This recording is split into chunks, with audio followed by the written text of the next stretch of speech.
Um,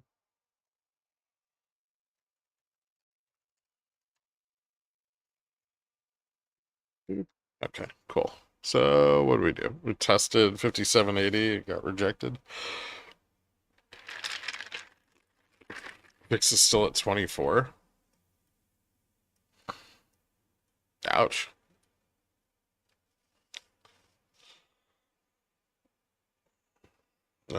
Might be a little bit of support at 50, but not much.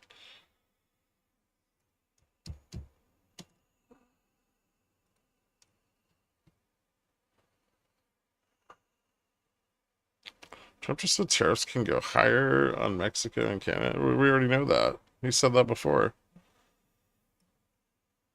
Did he just kill the bull pump?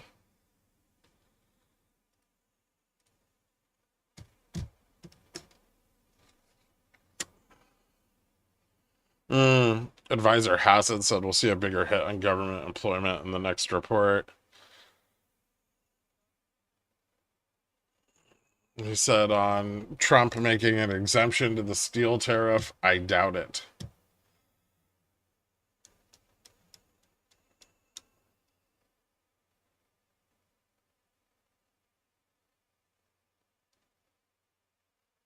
Mexico says we shouldn't face reciprocal tariffs in April.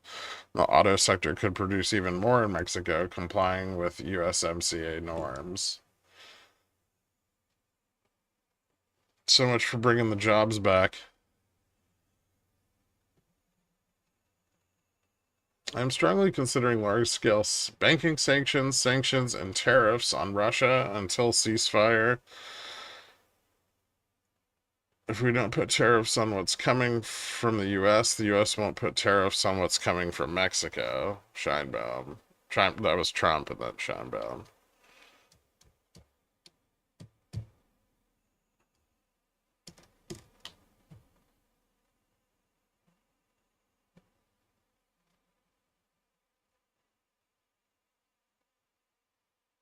I believe that 85 to 90% of the trade from Mexico to the US could be eligible to fall under USMCA requirements.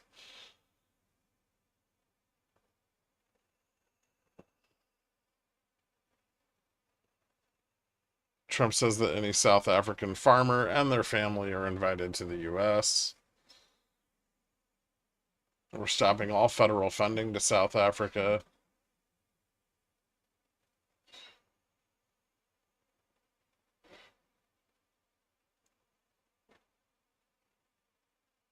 All right.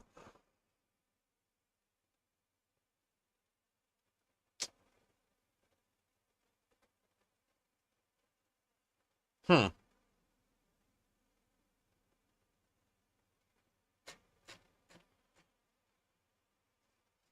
Wild morning.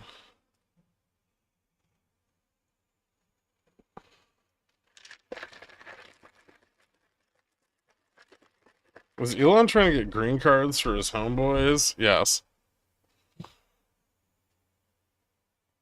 It was just funny because everyone in South Africa hates Elon. Yeah, I know.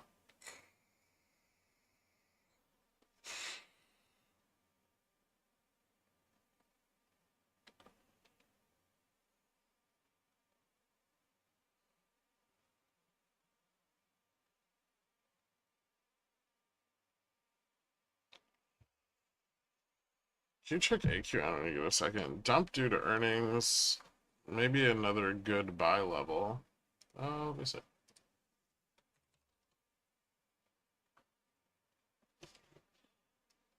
Oh yeah, it's back under like 450. Uh, looks like the dip's not lasting very long. It's already bounced like 20 cents from the low. So someone's buying it up.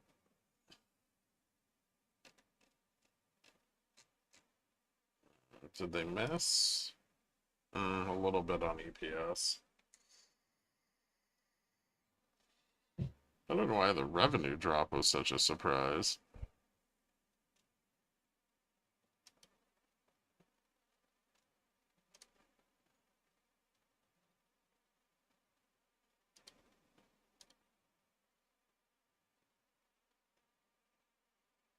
Why were they projecting profits to be so high? Gross profit was like 120.35 million,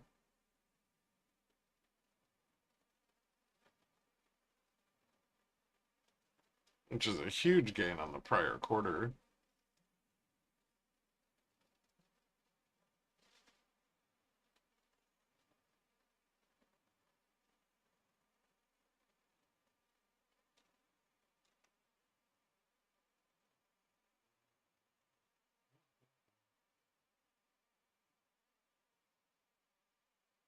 Yeah, and they had a 1.37 billion one-time drawdown from the discontinued operations, which fucked their net income, but I mean, yeah, I don't think that's as bad as it looks.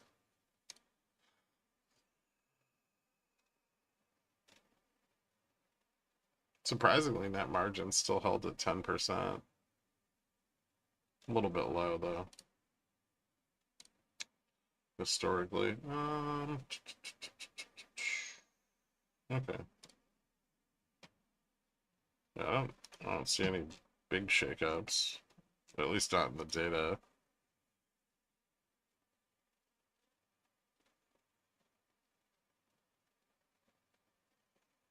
Dividends stayed the same.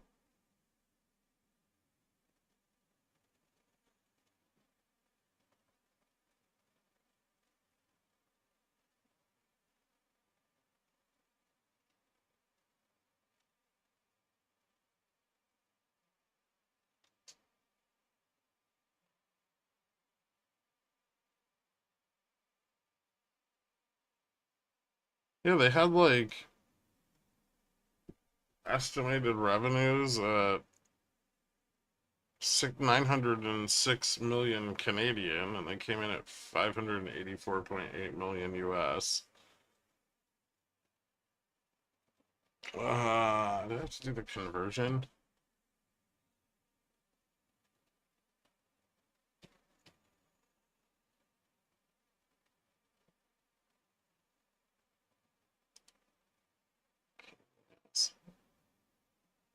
Uh,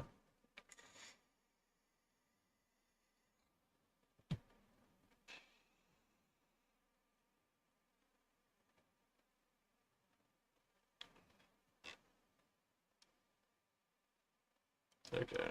Gamma and Delta Flip are finally starting to come down. That was crazy. They were so far out of the money at open.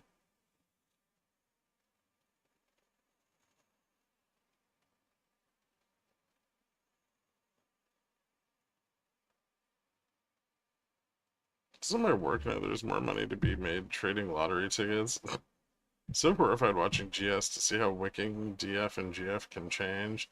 Does this mean we're in a positive gamma environment? No, we're not. Not until we get above 57.91. Hence the $40 rejection off of 70.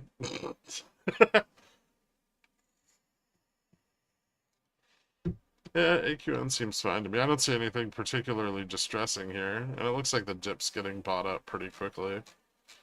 No offense, but I don't think that's you guys.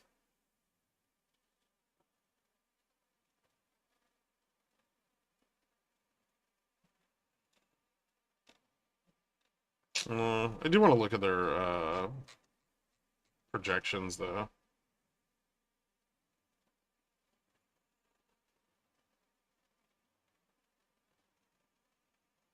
Damn dog, why you gotta say it like that? Hey Trash, how you doing? Oh shit. Boom.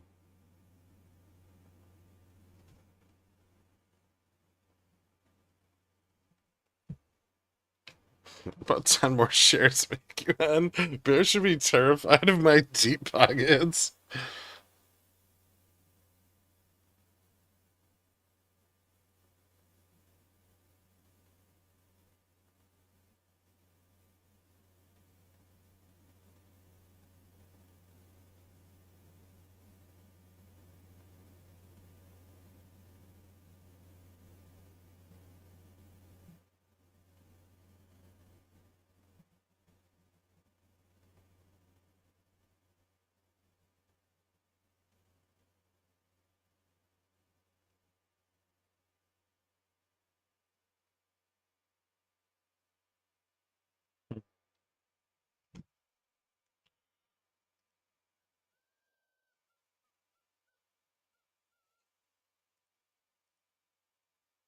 Mhm.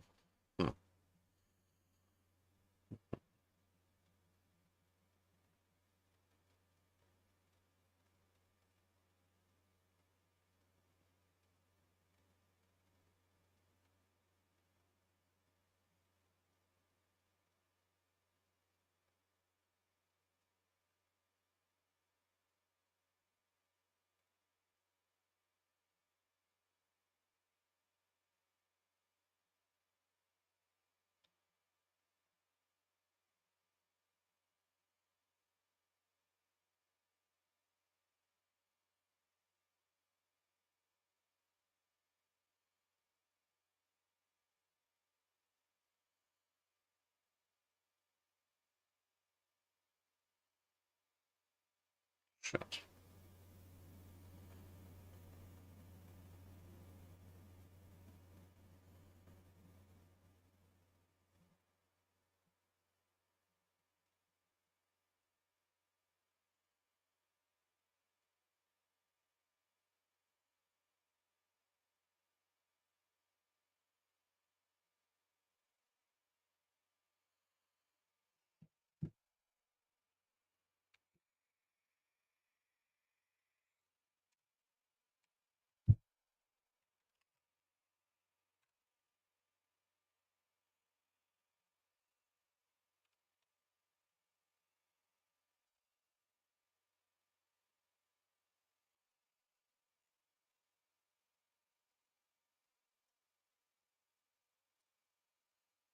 Hmm.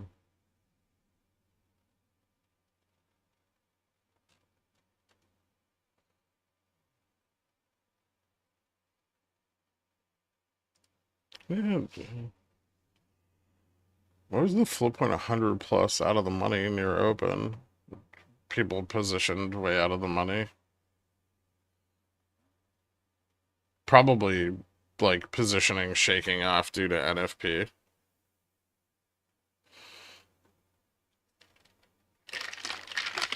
Why are you a ghost? So people can see the chart behind my head. What we're gonna do is we're gonna program a silhouette in that just fits me, and then we won't have this problem anymore.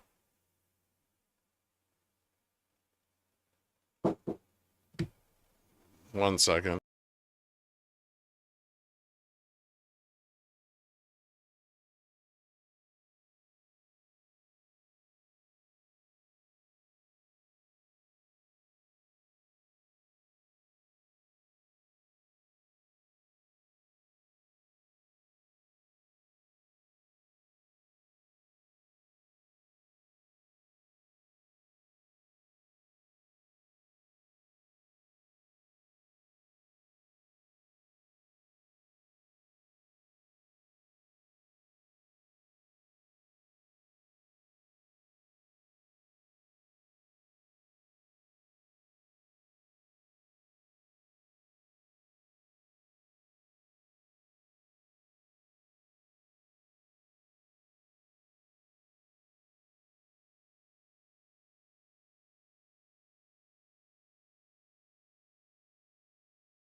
Lots of positions closing this morning to make GF and DF move so much.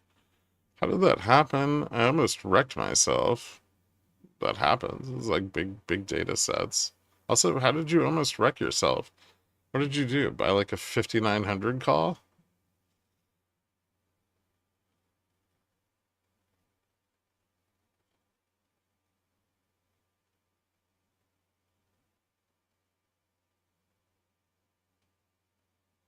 Maybe do if underwater leap CC on Fubo have been closing?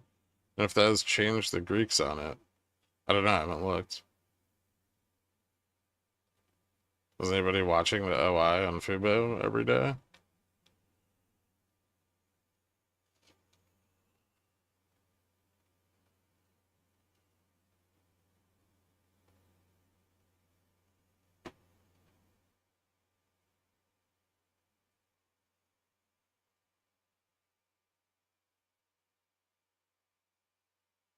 Are you mentally ready that by doing GS stream ready with a silhouette thing, eventually one day another trader streamer might use GS?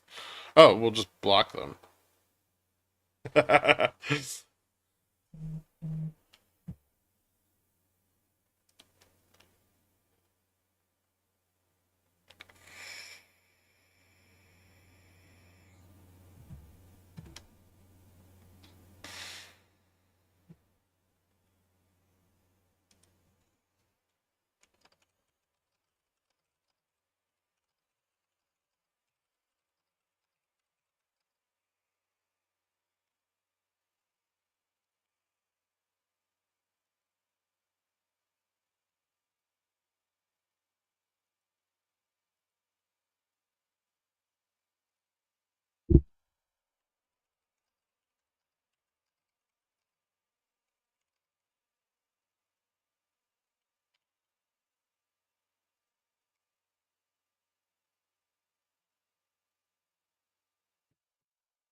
Shit.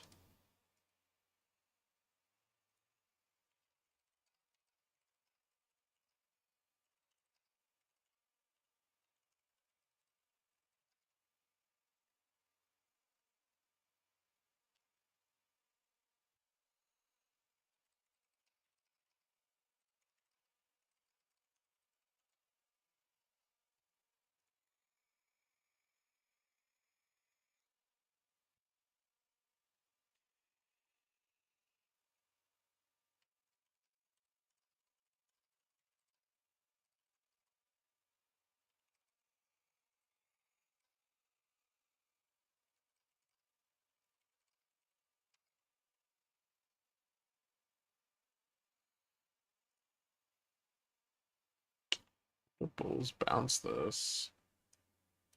So 25 is kind of a logical support.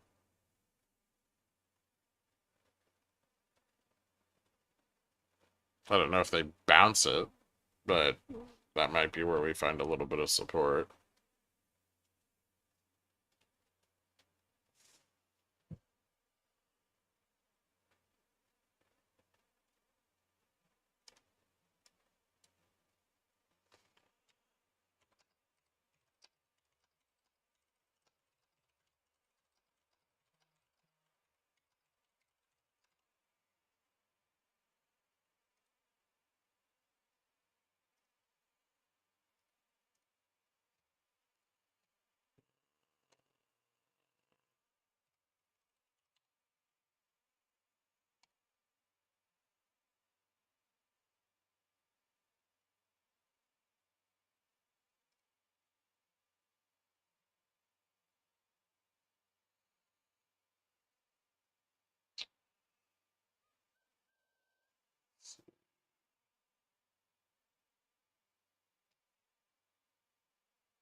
We still have in the money sold puts above us. They rolled yesterday, I assume. Yeah, there's some.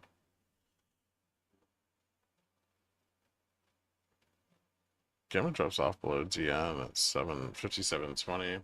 A little bit, yeah. Starts to like flatten out a little bit, but there's so much gamma at 5700 that it might not matter. JPOW's at 1230.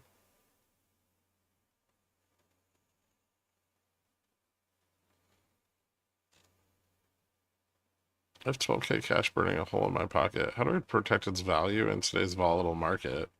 I'd like to turn it into 162K. Like Big Bear, please.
Anything that JPOW could say to crank the market?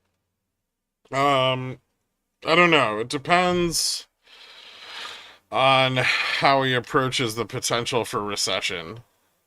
If the implication is that he's maybe more willing to cut rates due to higher unemployment and lower growth prospects, that's really bearish. But if he's like unwilling to cut rates or says the economy and inflation are where they expect them to be, and they're still thinking about 1 to 2 cuts this year, that could be more moderate.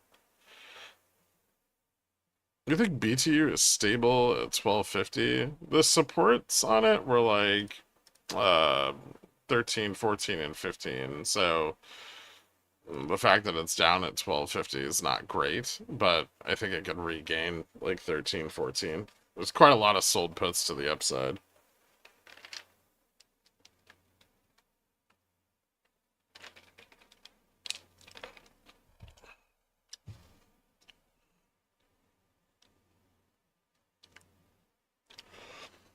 Isn't it crazy? I think they try to get this to positive gamma before Jerome. No, not necessarily. Yeah, I don't think that's crazy.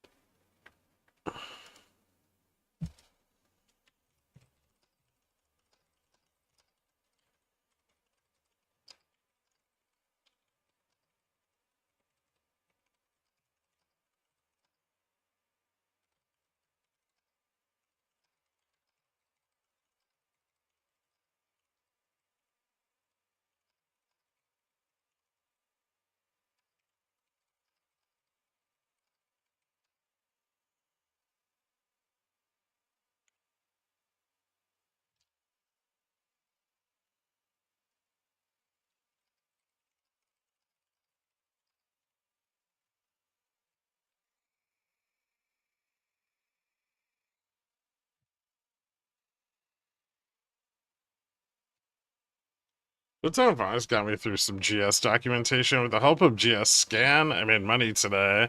Am I a shill now? I mean, yeah. How's it feel? Trump remarks at 11 a.m. White House doesn't state a theme for the remarks. This could be wild. Fuck. Oh.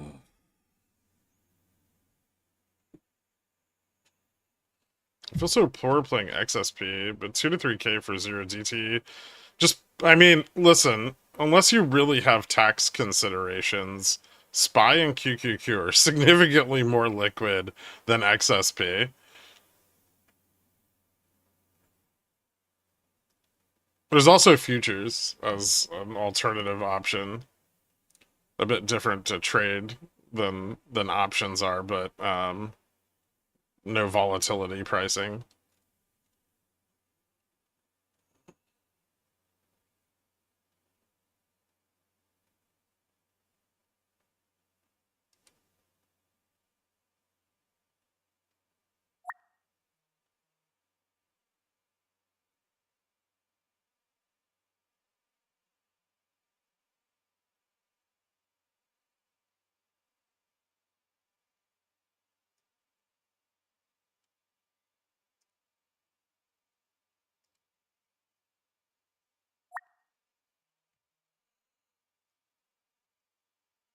I don't like the flatness of this Gex. It's scary. And price can transition down to like 15 or 10 very easily.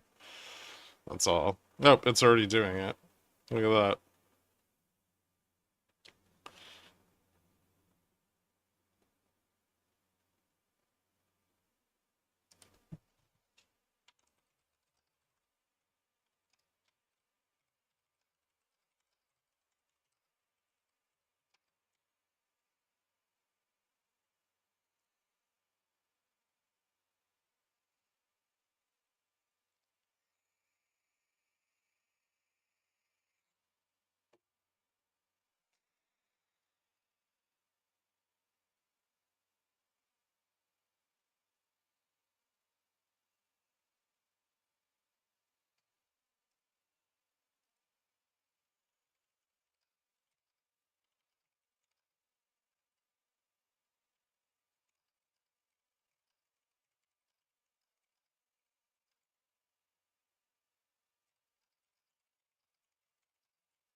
There's the 5720 ES. Yep, that's kind of significant.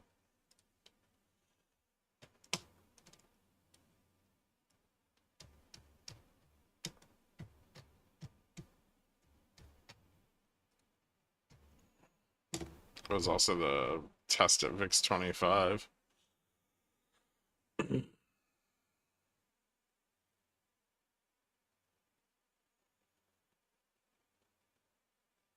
This is still like a pretty dangerous spot to sell vol.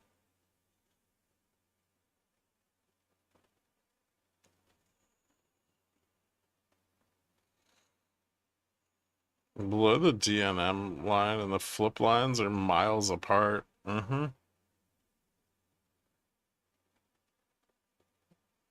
The JPM collar? Oh yeah, to the downside? 55.65.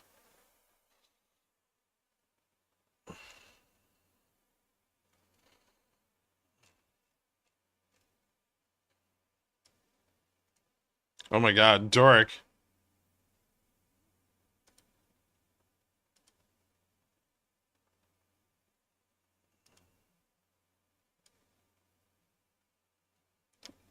We're almost back to the one standard deviation from VWAP on the yearly.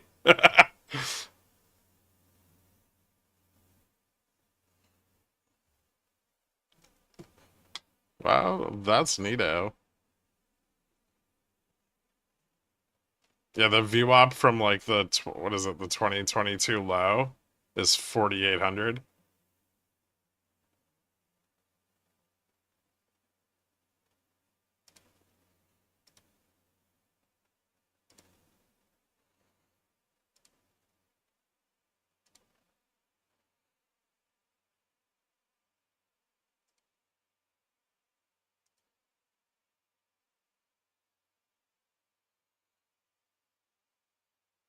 Where's a safer place to short vol? Below the market maker's intraday expected move. So like 56.50 down to like 56.25, I would say.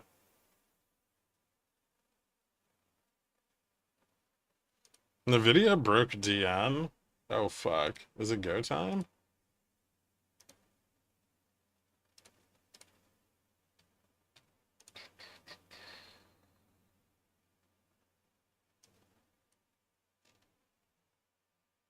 Mm.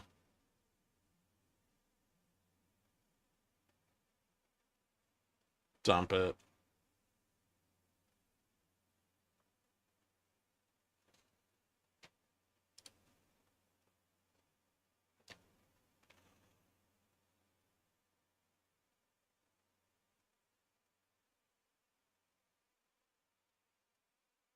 Vol shorts are living on the edge. Make bank or break bank? I think they're just selling a lot of like in the money spreads.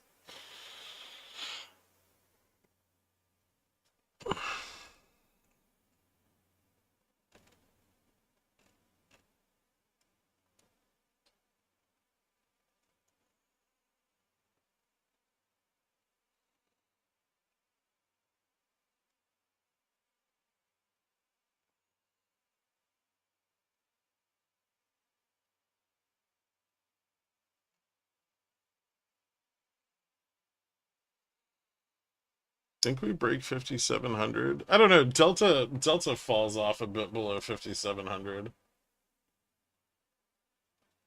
So it could be kind of hard. I could see us getting hung up here until Trump speaks.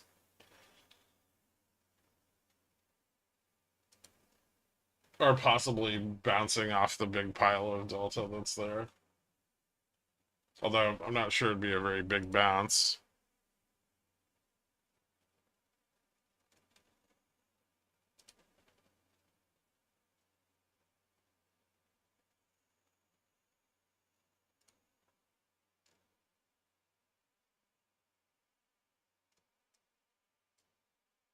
Jesus fucking Christ, that sell off of the 15-minute on ES is nasty.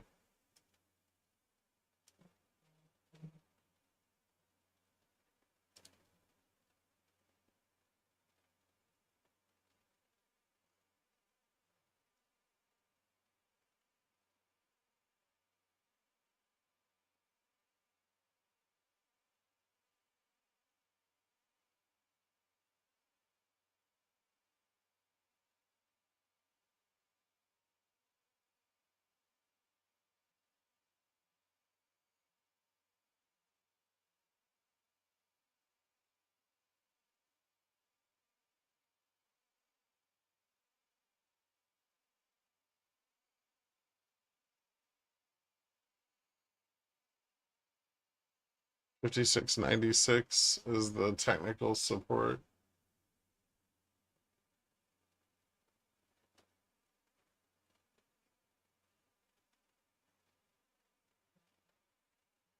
on the monthly.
Support here. Did we test it?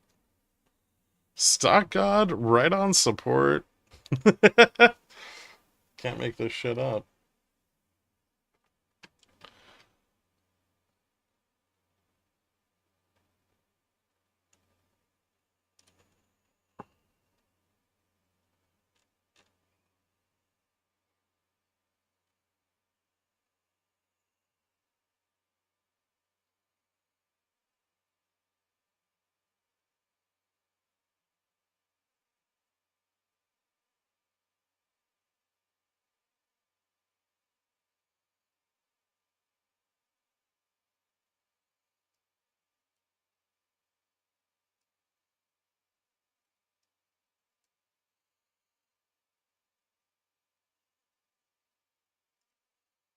Ooh, slipped it a little bit.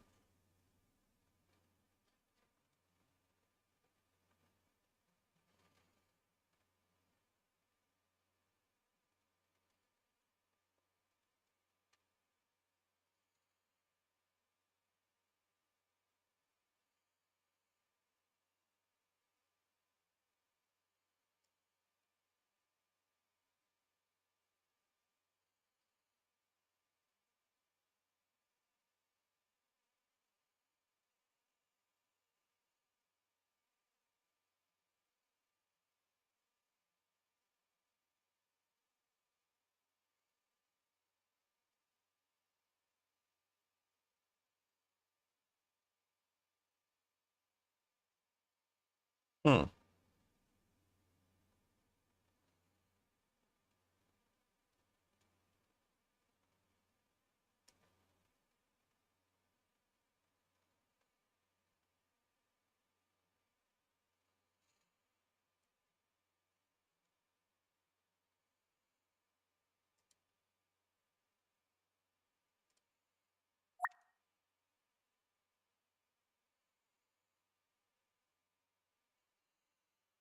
See if this starts to turn around a little bit.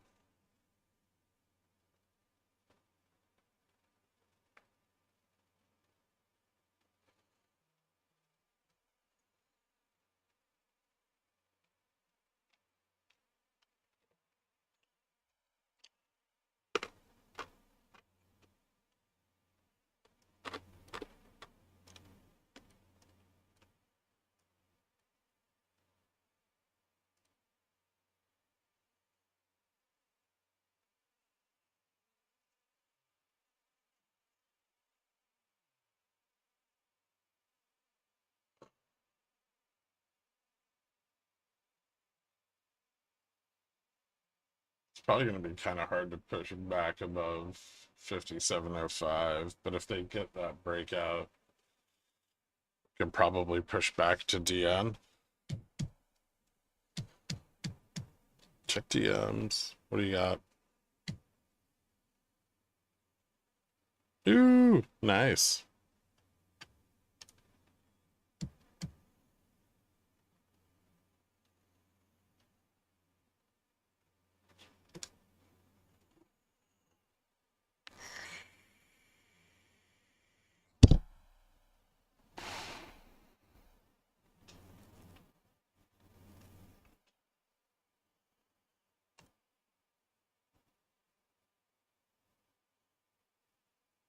One of those is substantially better than the other.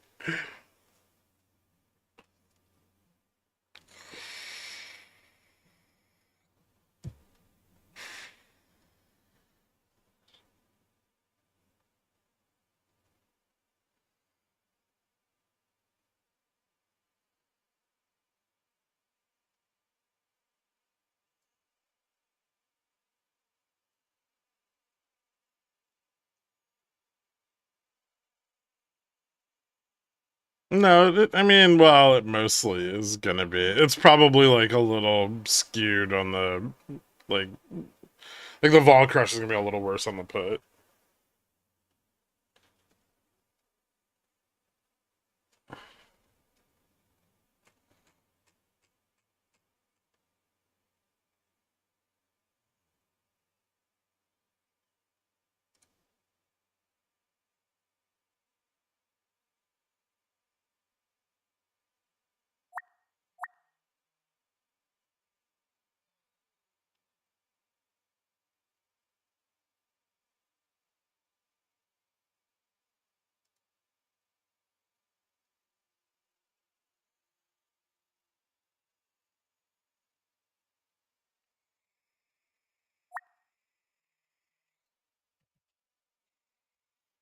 Thank you for the 2026 NVIDIA puts idea. No problem, Jen. You got a few of those? They're doing pretty well today.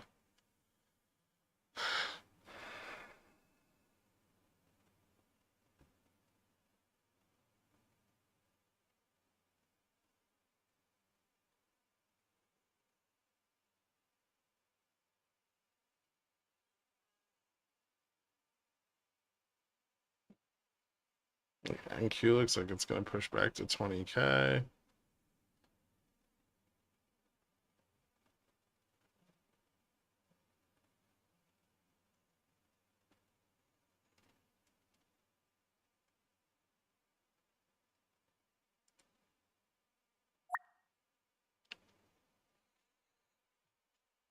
Hmm.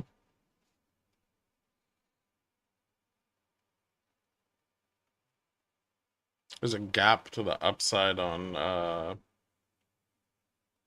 SPX right here at 2780 to 2802. I don't trust this bounce. Yeah, you probably shouldn't.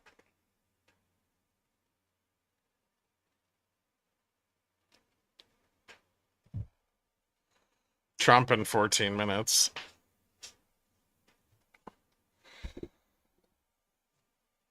The dude of 60s and 70s, they've been getting pretty happy. Don't overhold them. I've been in and out of those $60 and $100 puts on Nvidia a few times.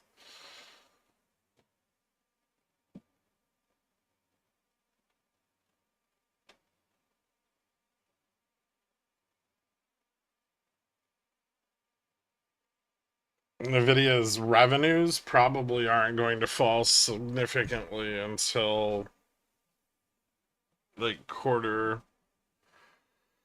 I would say quarter 3 of this year.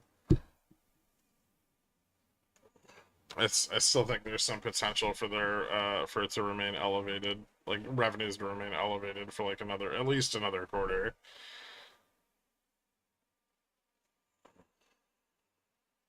Oh yeah, guys, for Gamma Strike, if you were one of the first like to sub to the soft launch, and you're having issues getting back into your account, uh, like if you didn't have your subscription set to auto renew, we're fixing that right now.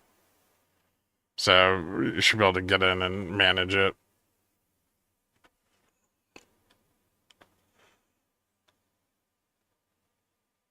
Specifically for failed payments. So if you use like a temporary credit card or something like that.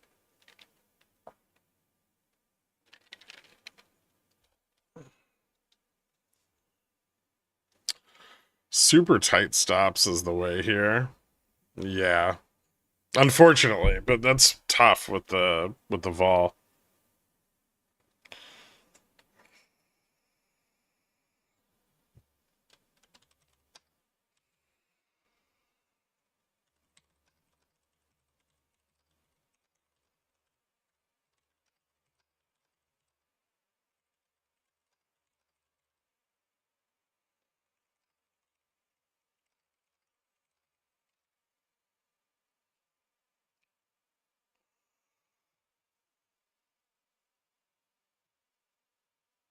Whoa, holy candle. That was fun.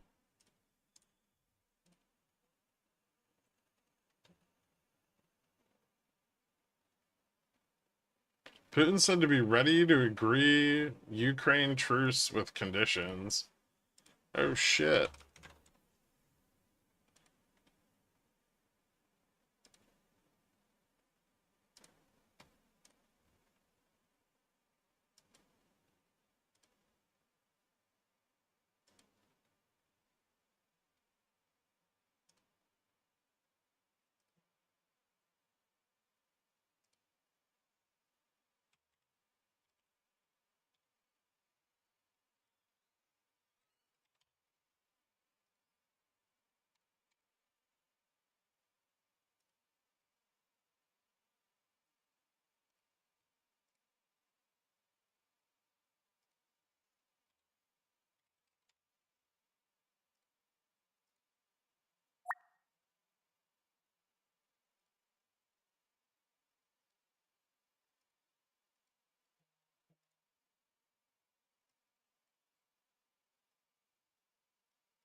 Whoops, I just bought some EPAM.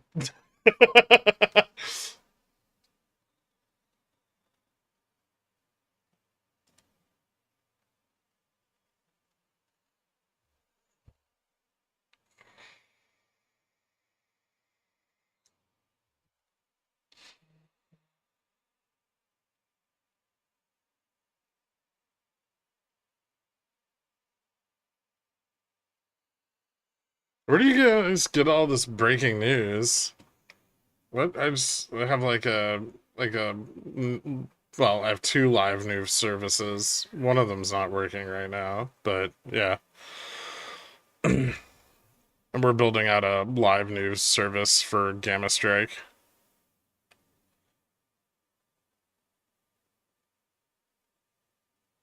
Difficulty level of trading today, high.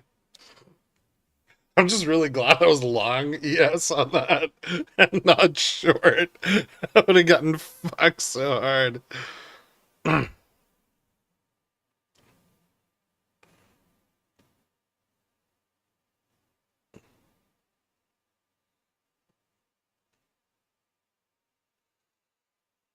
think most people were long there anyway because they were probably playing the bounce off of like 50, 59, or 56.96, which is like a huge technical support. So,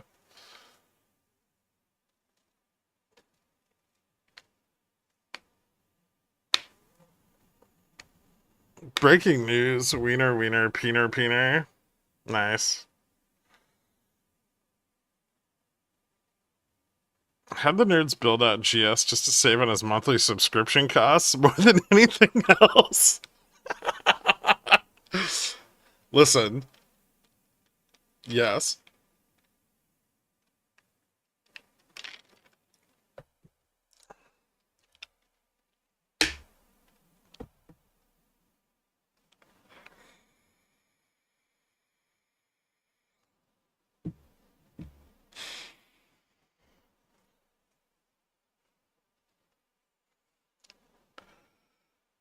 I've not been shy about speaking on it. Spending $1,200 a month on shitty data was not my favorite. And I was like, wow, this is a wildly underserved market.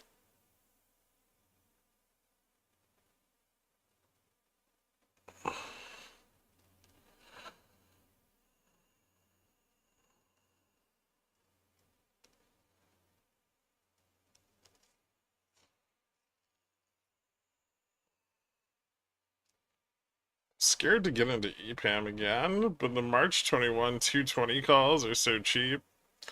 Fucking degenerate. No, you know what? I'm not talking to you about them. None of your business, Rims and Tims, former pigeon whale.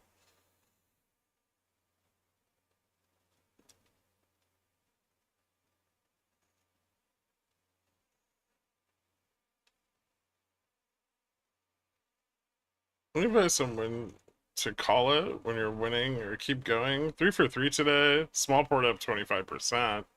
I mean, well, first of all, nice. Second of all, it's up to you. I mean, if you see trade opportunities, take them. If you don't, don't.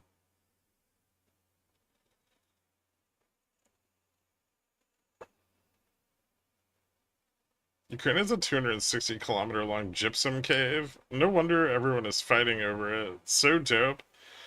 Nobody wants their gypsum. This isn't a war about drywall.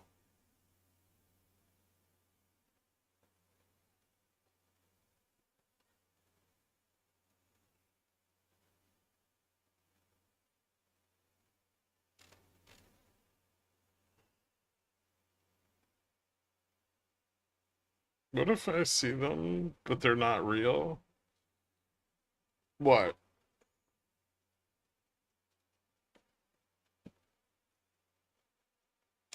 Guys, have you seen my gypsum? All the buildings are flat. Of course, this is about drywall.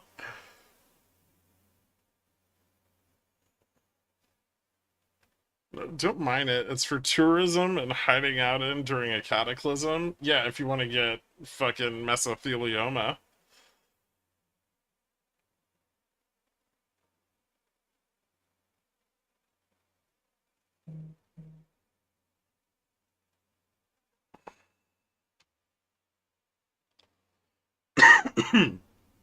Have you or a loved one been exposed to asbestos?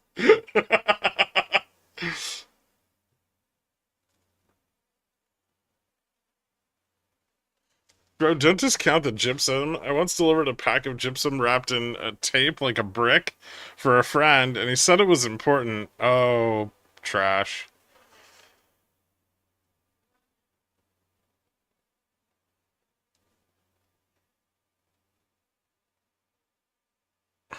If you get mesothelioma, you can be part of a cash settlement.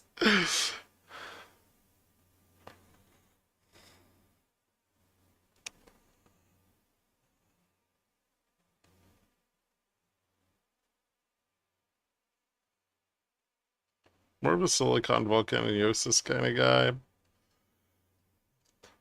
Yeah, I like to go to Iceland and just stand over volcanoes and breathe deeply.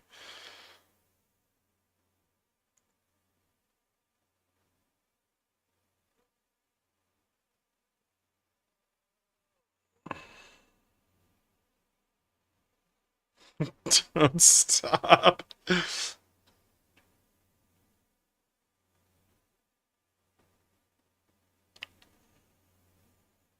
Are you gonna stream Trump? Fuck, sure. What's your crazy shit he has to say? Where is he? Where's he streaming?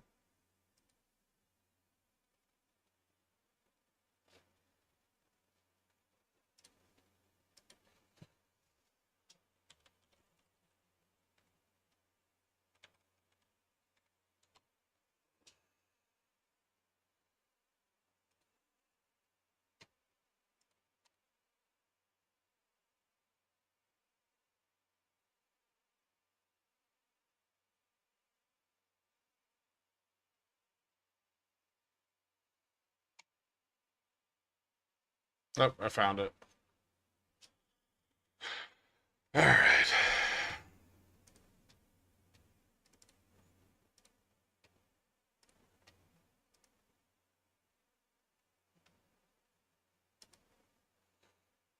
I'm just gonna stay out of positions until he shuts the fuck up, honestly.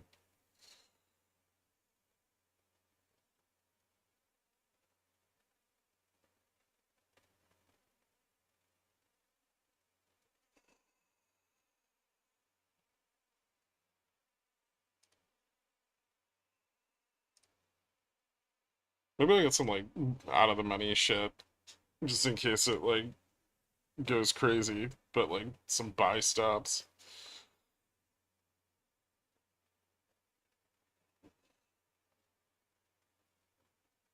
Trump has single-handedly blown up like three of my tiny futures accounts.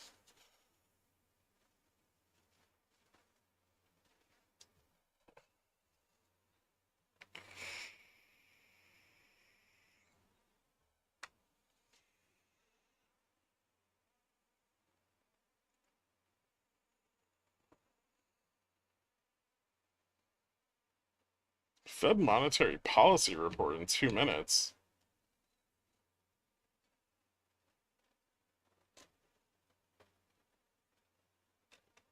Don't see that anywhere.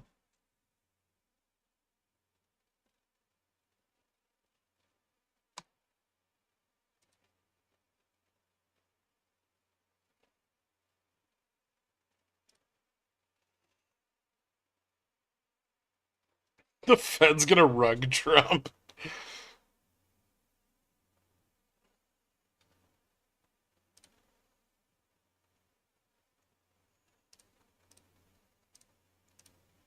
So, according to sources in Moscow, Russia's willing to discuss a temporary truce in Ukraine as long as progress is made towards a final peace settlement. The offer was made during last month's talks in Saudi Arabia between top Russian officials.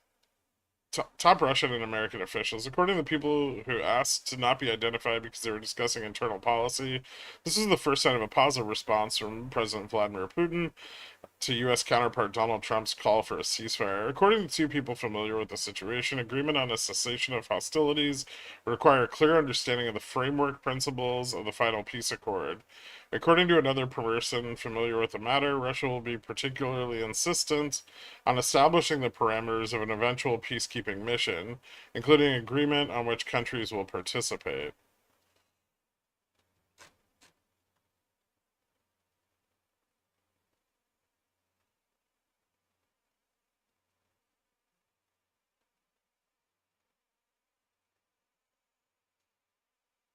I'm not really I don't really have any positions right now.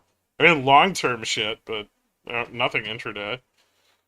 I the last thing I had was a long at 56.96, and I already got stopped out of that.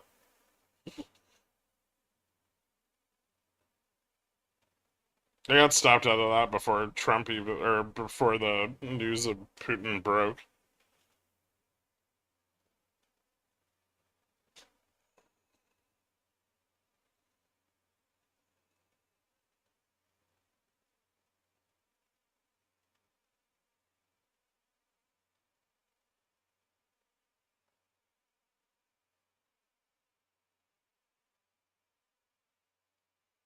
Flip the 5800C for about 2x. Yeah, same.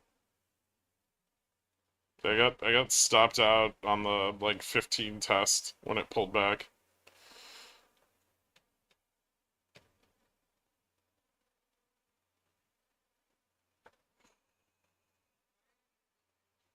Yeah, we left a little gap to the upside on SPX here. Let me make sure all these candles are up to date. Okay, yeah. So there's a little baby gap.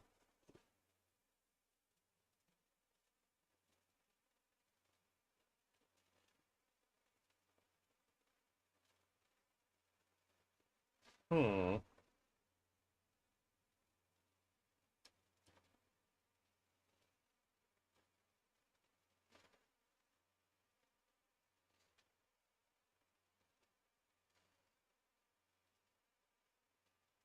Where is it? It's like right below this one.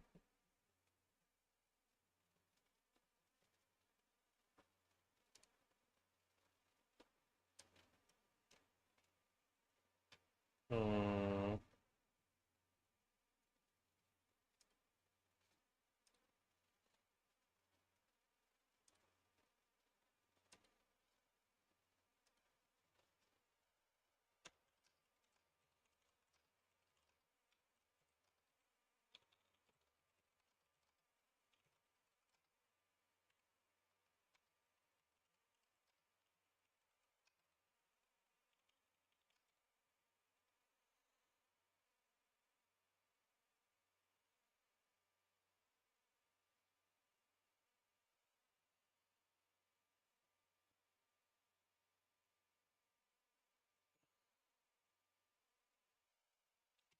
let's go under GM.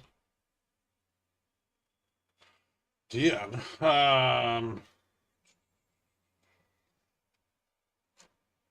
Oh yeah, Costco dropped about 6% today. 59.70 is a support. 980 is lost.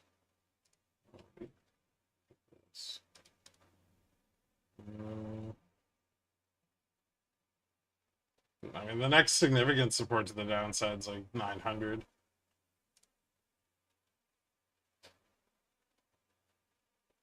Maybe a little bit at 45, 30. But it looks like, yeah, it looks like 45 and 900 mostly.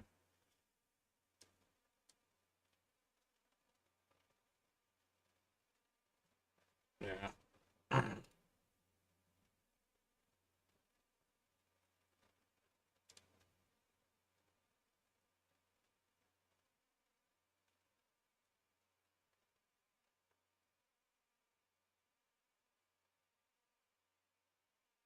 There's some technical support around 954 and 927.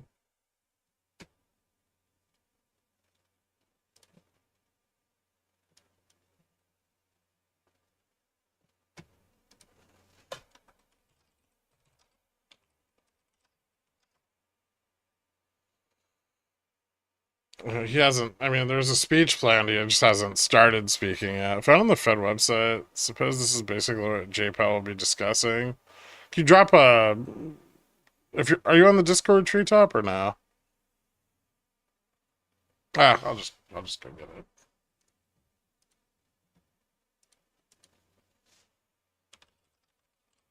I was gonna ask if you could drop a link, but I can just go grab it.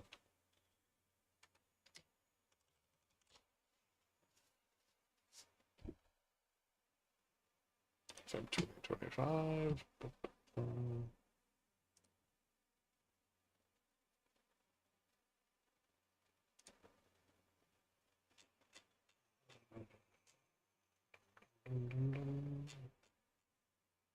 The last one I see is from Feb.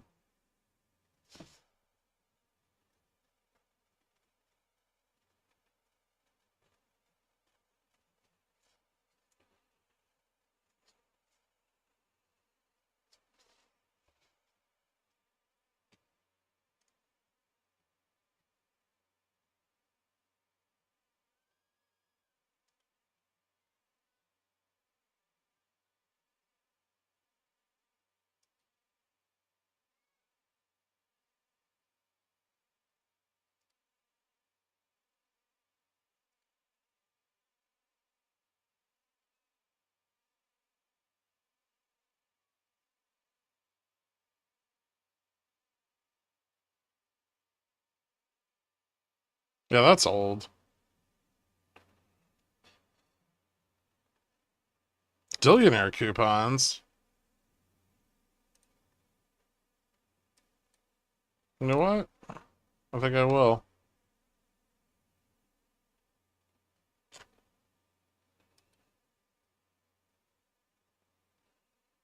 Fuck. I got rims and Tims. Son of a bitch. Fuck you, rims. If you sign up to Pigeon Whale with a $5 discount, I'm gonna ban you.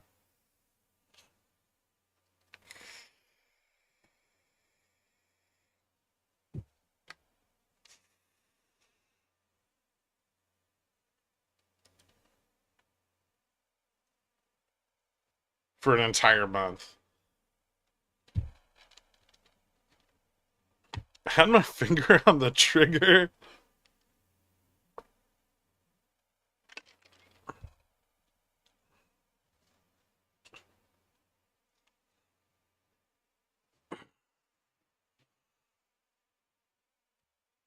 Is Pigeon Whale, was coupons applied to Pigeon Whale and Billionaire? Jesus. I mean, it's because it gives you the lowest membership tier, and then it like prorates any membership upgrade from that level.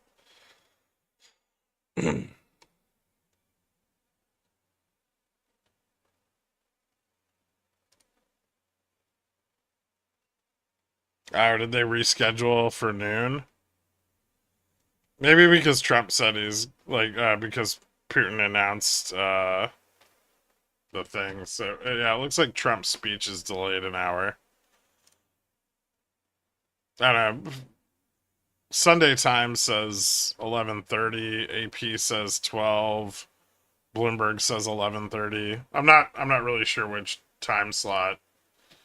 So I'll just leave it up, and when he starts fucking talking, I'll pop it on the stream.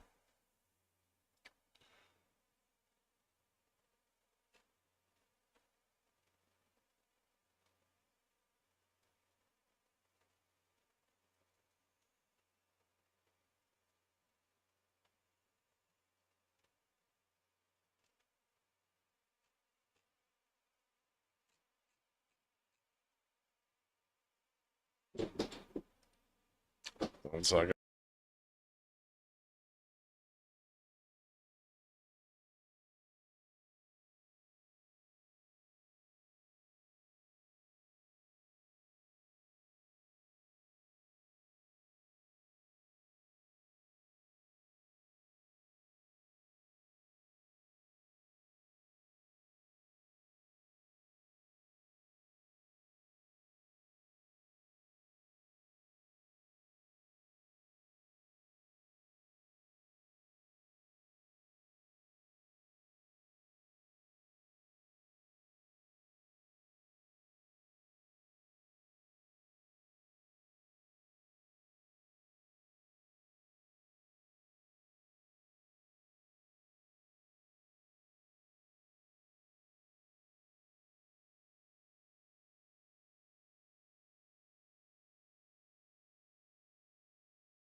LMT doing pumpies. Yeah.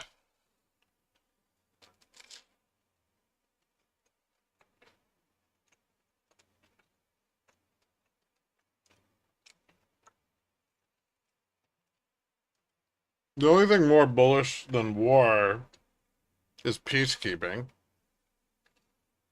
for defense stocks.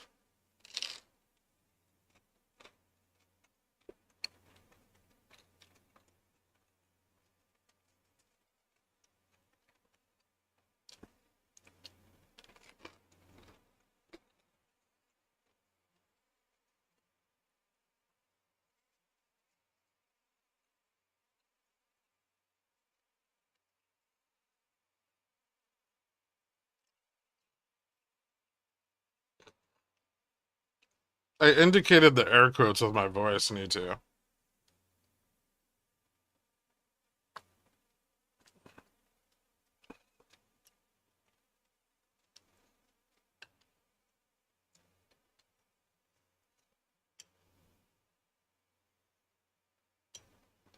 There was a slight upward inflection at the end of the word, hinting at sarcasm. That's how you make people make face number 5. I mean, smile.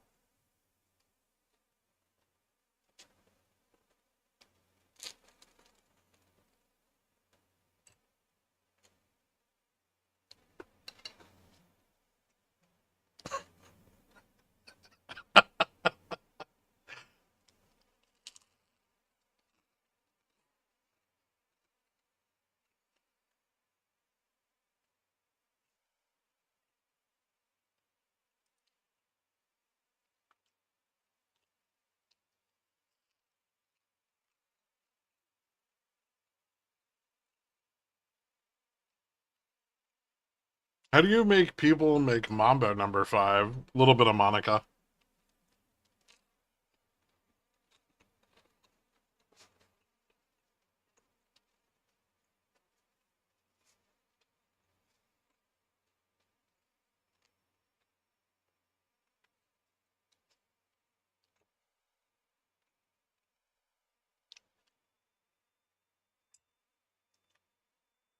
Is Lou Bega no longer with us?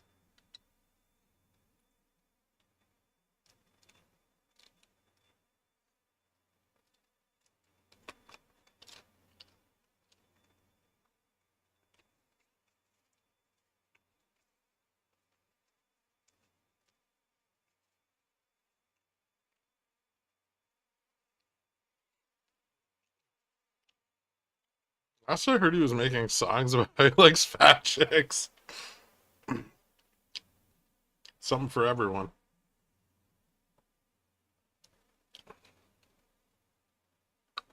He's only 49, and he's the backbone of Germany's economy to this day.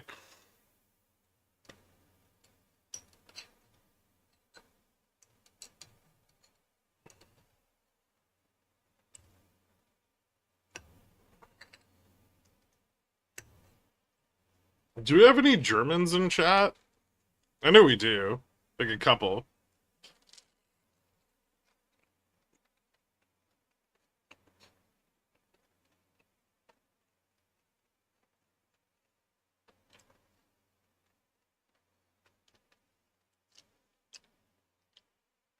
Are you guys at all concerned that you have a right-wing party in power while rearming during a global economic crisis?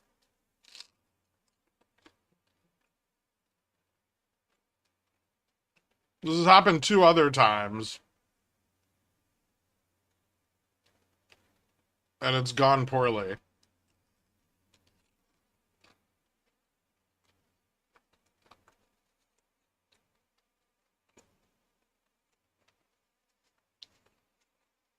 Our Democrats are pretty right wing. They love war.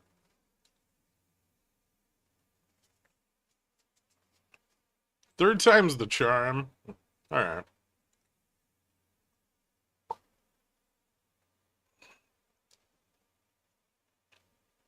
It's you that should be worried. Why? I'm never going to war.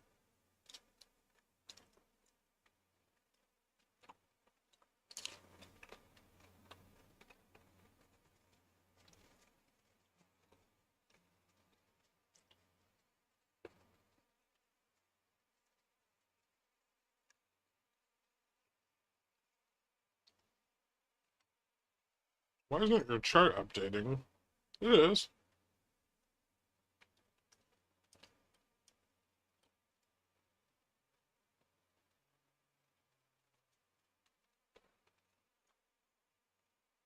The market's just not moving very quickly because everyone's waiting for Trump to talk.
This is the 20s, not the 30s. They're good, fam. Fair enough.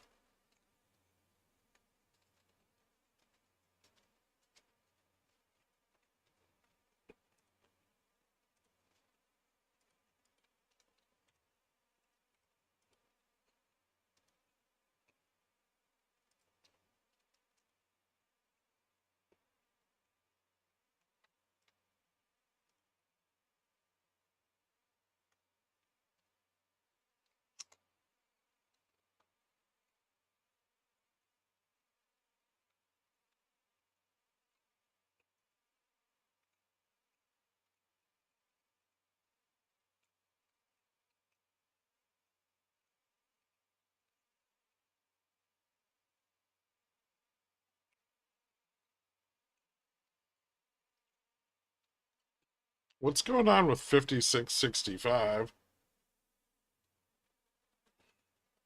Looks like there's just a lot of demand for out of the money puts everywhere.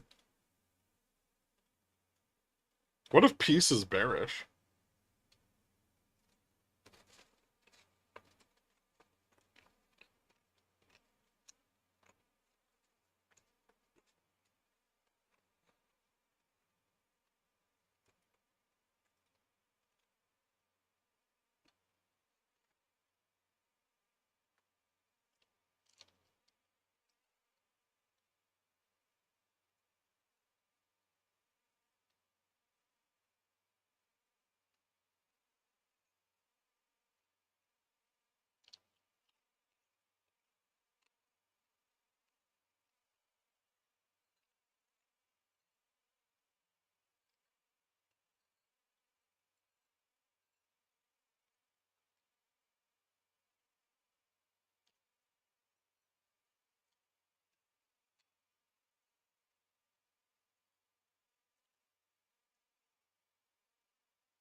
Mr. Poopy Pants, you forget that Canada can always fall back to its number one driver of GDP, the fur trade.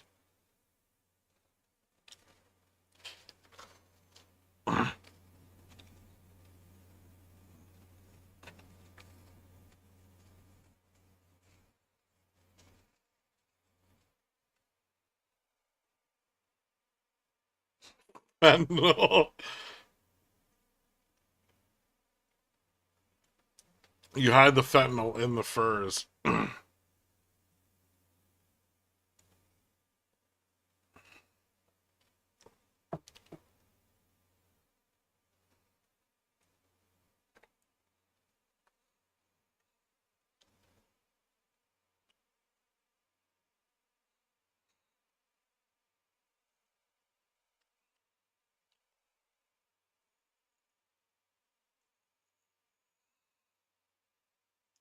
Set it. One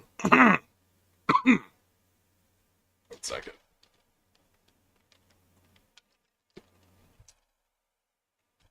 Canada's just gonna start making real furry suits, and it's gonna be as big or larger than the next AI bubble.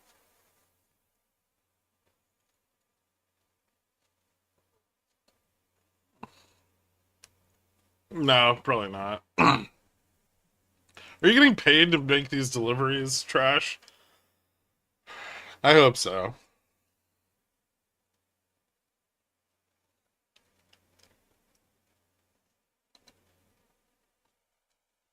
Except the furry industry can grow into its valuations.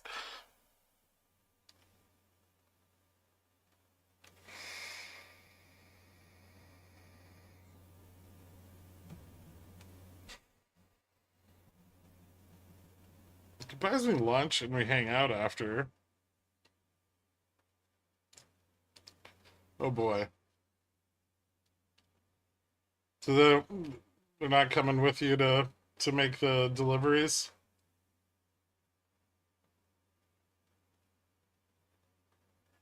5696, still a big level to maintain. We already bounced off it. It's still an important technical support, but it looks like we're failing it.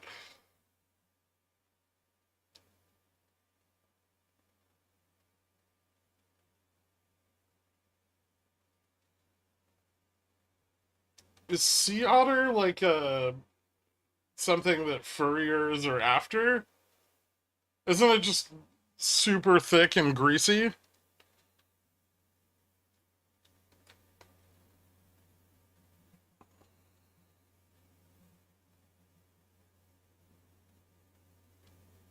Holla, yeah.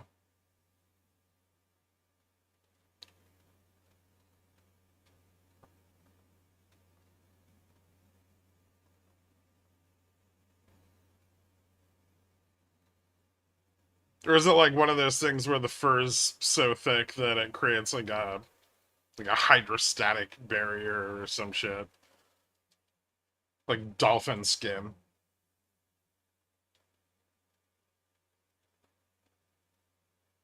Shark skin.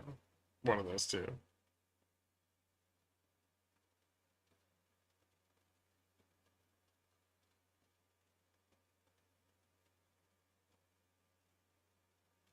Thick and Greasy is my new band name. Shark skin.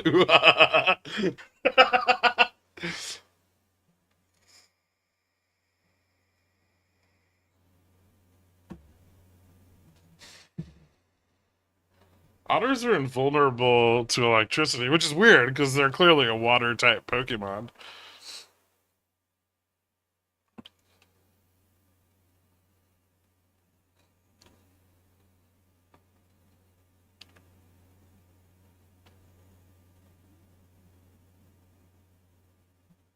Are you do you have 1% profit? I'm living this song.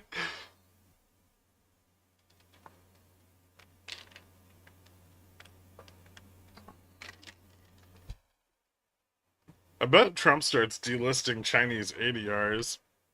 Oh my god, what about Ryan Cohen though? I see it.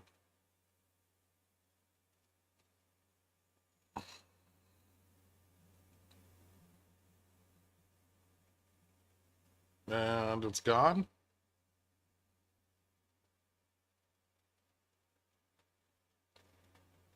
Is there any support here?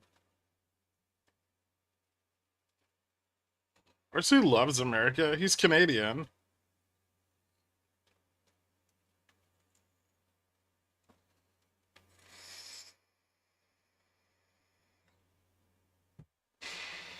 Worse yet, he's from Montreal. Canadian and pro-Trump. I didn't say it wasn't confusing.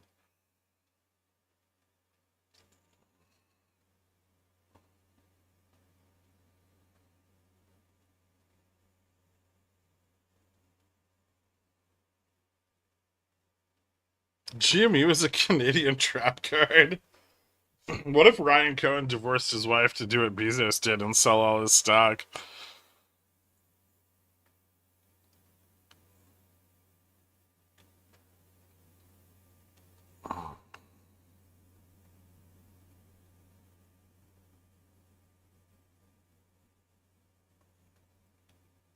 You guys think you're special? Like you have a monopoly on idiots or something?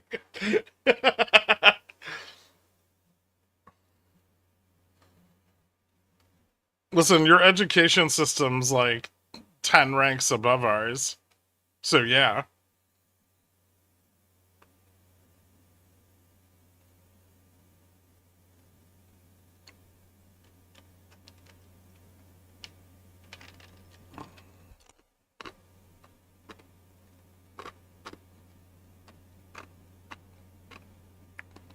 You gotta get in those DMs.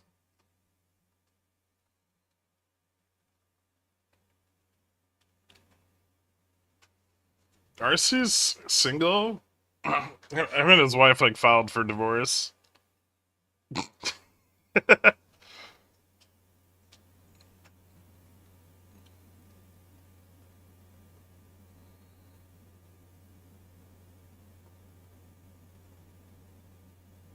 They play hockey to counteract the education gap.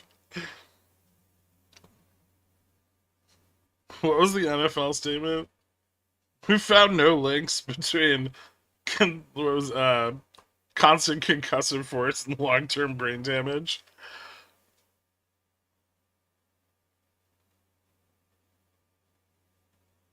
Who wouldn't want to be married to a French Canadian Trump supporter?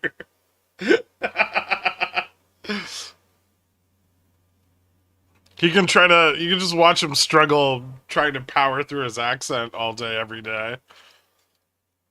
Well, he spends every waking moment of his life trying to make up for the fact that he's like 5'5".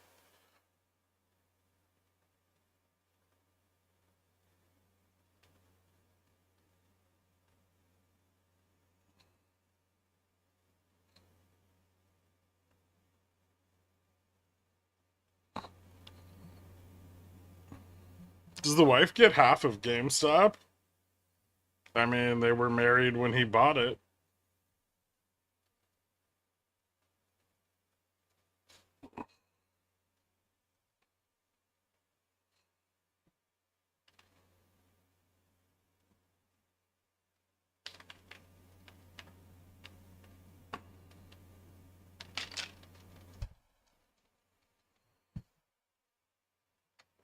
Maybe she'll join the pickle jar and start selling covered calls.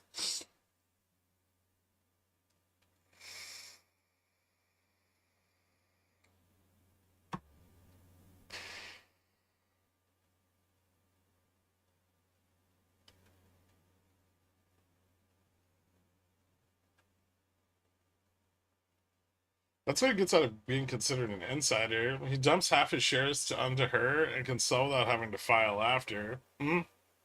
He could.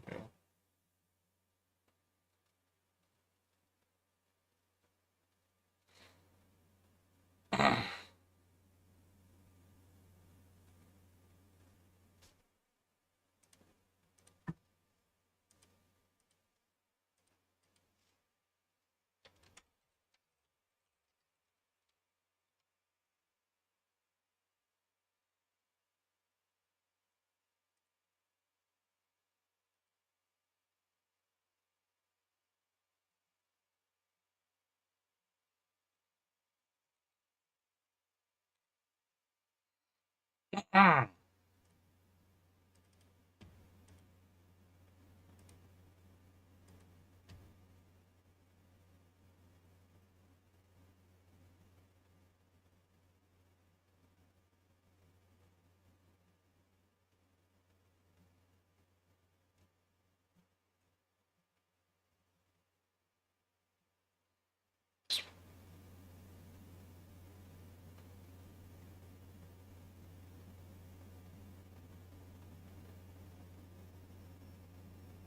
Anyway.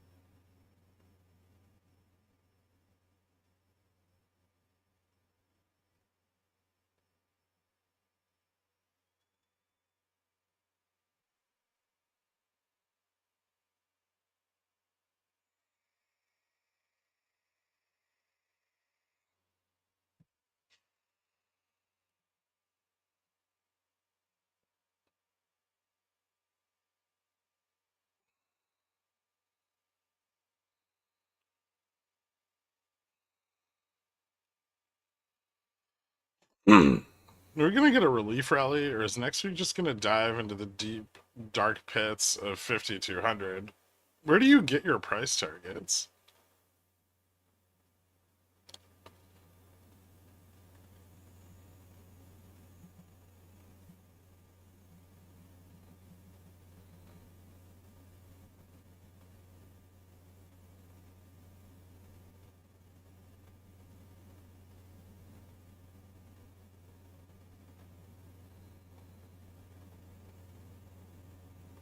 Wasn't a target just a number far away from here?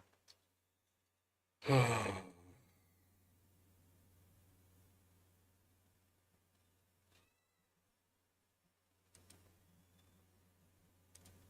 wish Trump would talk already so I could buy a put.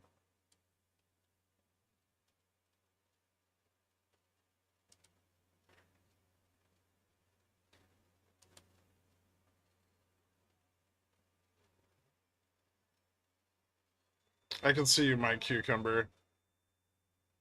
You keep typing shadow ban check every 5 minutes. 1 minute.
Hmm.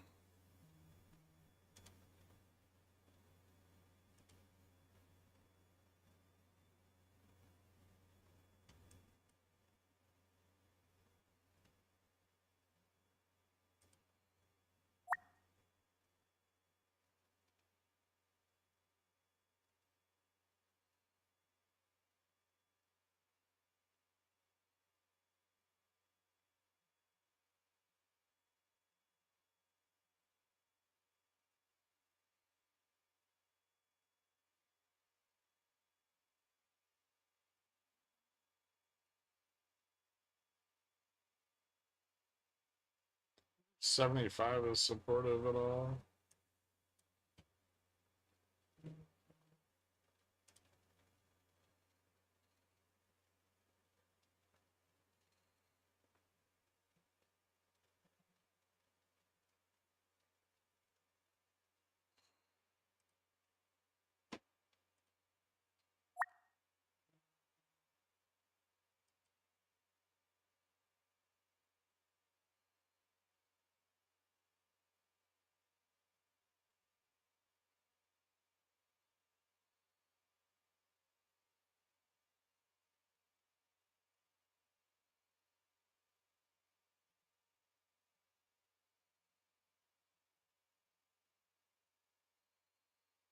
Hmm.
Hmm. Vixen is 26. Yep.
Hmm.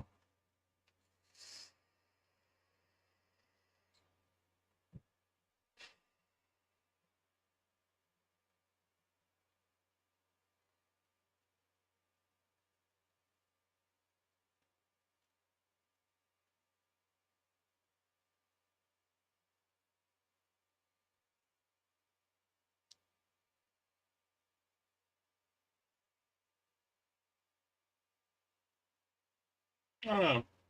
I'm still seeing what happens here at 70, 75. There was a little bit of support here earlier today. It may come back.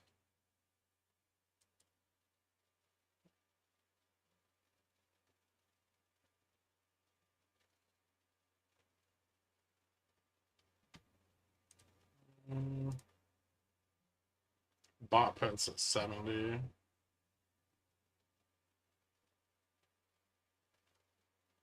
Bot puts at 80.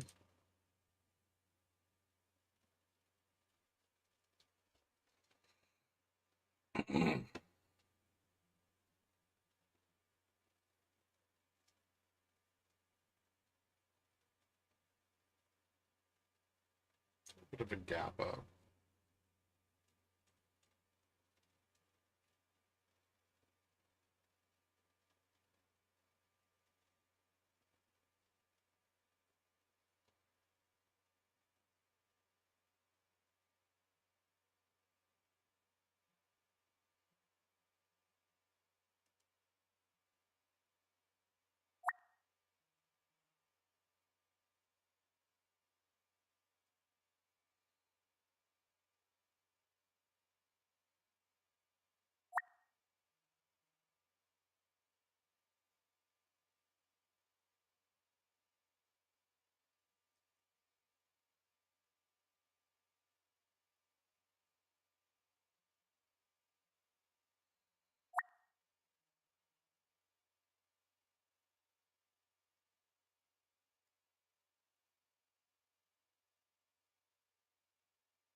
Uh,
failed, but didn't fill the gap.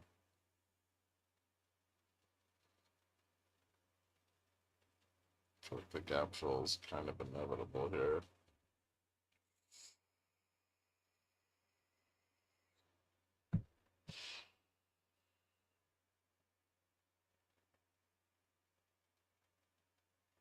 Oh, maybe not.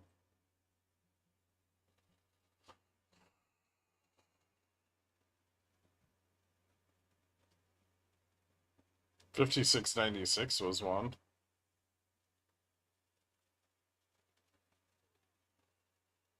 So it's a bit problematic being below it.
So we filled the downside gap. Slightly lower low. Bounce. Maybe.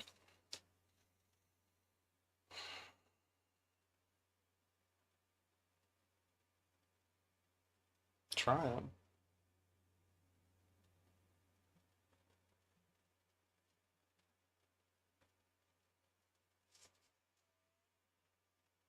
Bad Gherk? Stop that. What?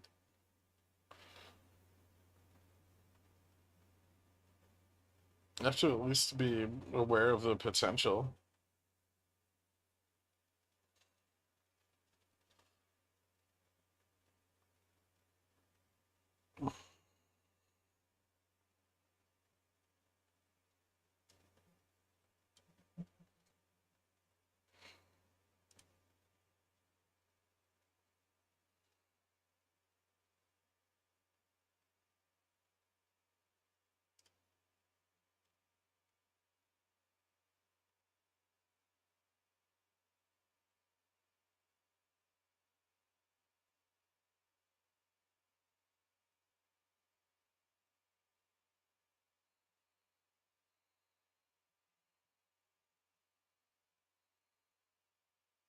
Also, Trump in 10 minutes, so good reason to try to build support.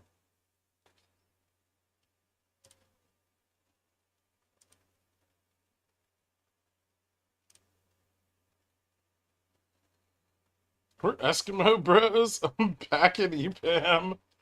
Nice.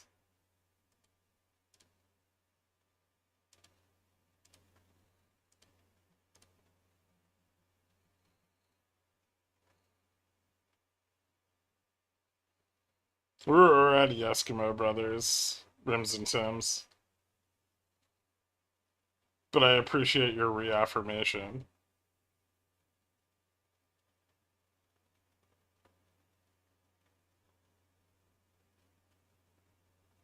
What's Trump talking about? No idea. I don't know. He doesn't know. His staff doesn't know.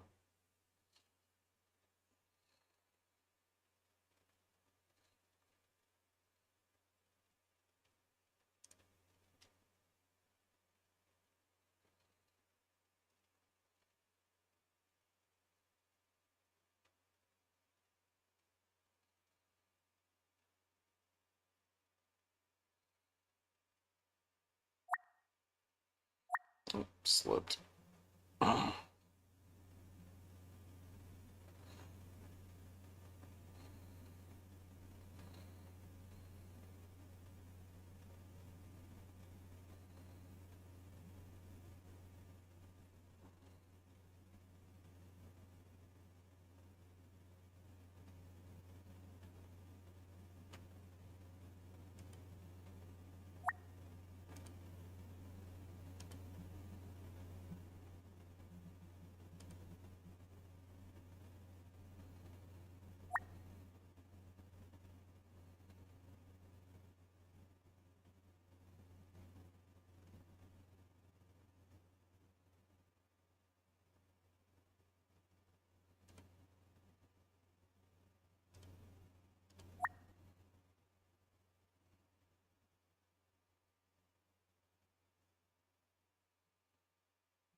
This is like the lowest QQQ's been since September of last year.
Trump in 3 minutes.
You know what's fucked when you can play the fear before he opens his mouth? Some put profit taking? Not a ton, no.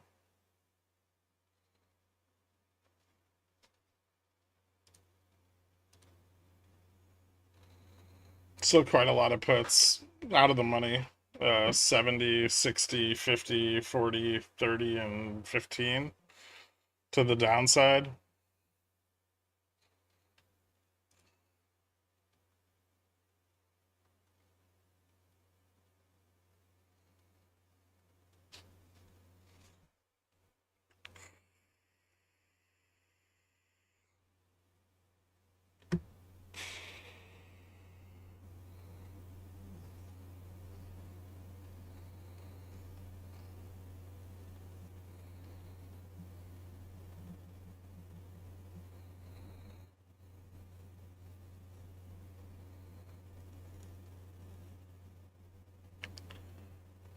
Update on payment stuff. We're on it. Fix will be coming. MRR gonna cook. All right, dope. Good to know. Yeah, if you guys weren't around earlier, if you had any troubles getting back into your account to change your payment method on Gamma Strike, or you had like a failed payment, whatever you do it for less at Harbor Freight. Save even more at our parking lots. Damn it.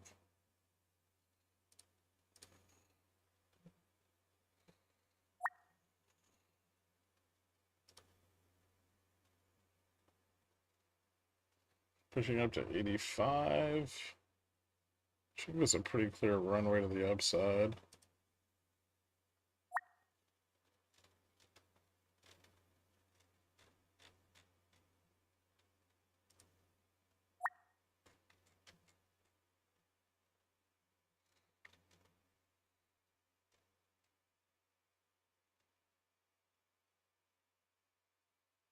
Nope. Employment for native-born workers went up by 284,000, while foreign-born workers went down by 87,000. Now, you've heard the same stat where foreign workers were taking up all the jobs, or almost all the jobs. In some cases, literally all of the jobs. And now it's 284,000 native-born jobs here, people born in our country, 284,000, while foreign-born workers went down by 87,000. First time that's happened in a long time. So these are incredible numbers, and they're very early. I mean, we're here for 5 weeks, but we have been talking about it since the big win in November 5th. So a lot of these people, they listen to us speak and they say, well, I'm going to gear up, and they're gearing up. And so they've been gearing up. They've had a little time. It's not just 5 weeks. It's 5 weeks plus a few months. And they are, they put it into effect pretty quickly. They have confidence that what I'm saying is going to happen. So with that, I'd like to ask a highly respected gentleman, Kevin Hassett.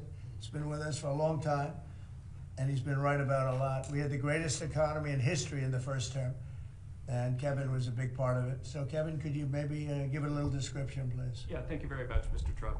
I think that the three things that you emphasized during the campaign is that you wanted to create domestic, high-paying manufacturing jobs, that you wanted to end wasteful government spending and reduce the unproductive government workers, and in fact unleash them into the private economy where they could be more productive, and to create jobs for Americans. A lot of people said that if you deported illegals, that employment would go down because no Americans would take those jobs. And if you look, 280,000 American-born folks were hired, manufacturing jobs are going up, and this is just out of the expectation of your future policies, really, sir. It's in April when your Reciprocal Trade Act is expected to happen. The tax cuts haven't passed yet. And so people are clearly expecting the golden age. And if you want to forecast the future numbers, everybody, just keep in mind that President Trump has already gotten us 1.7 trillion in commitments of new factories. And those haven't even happened yet. Those aren't even in the numbers. And so I expect this is going to be a glimpse of a golden age to come, sir.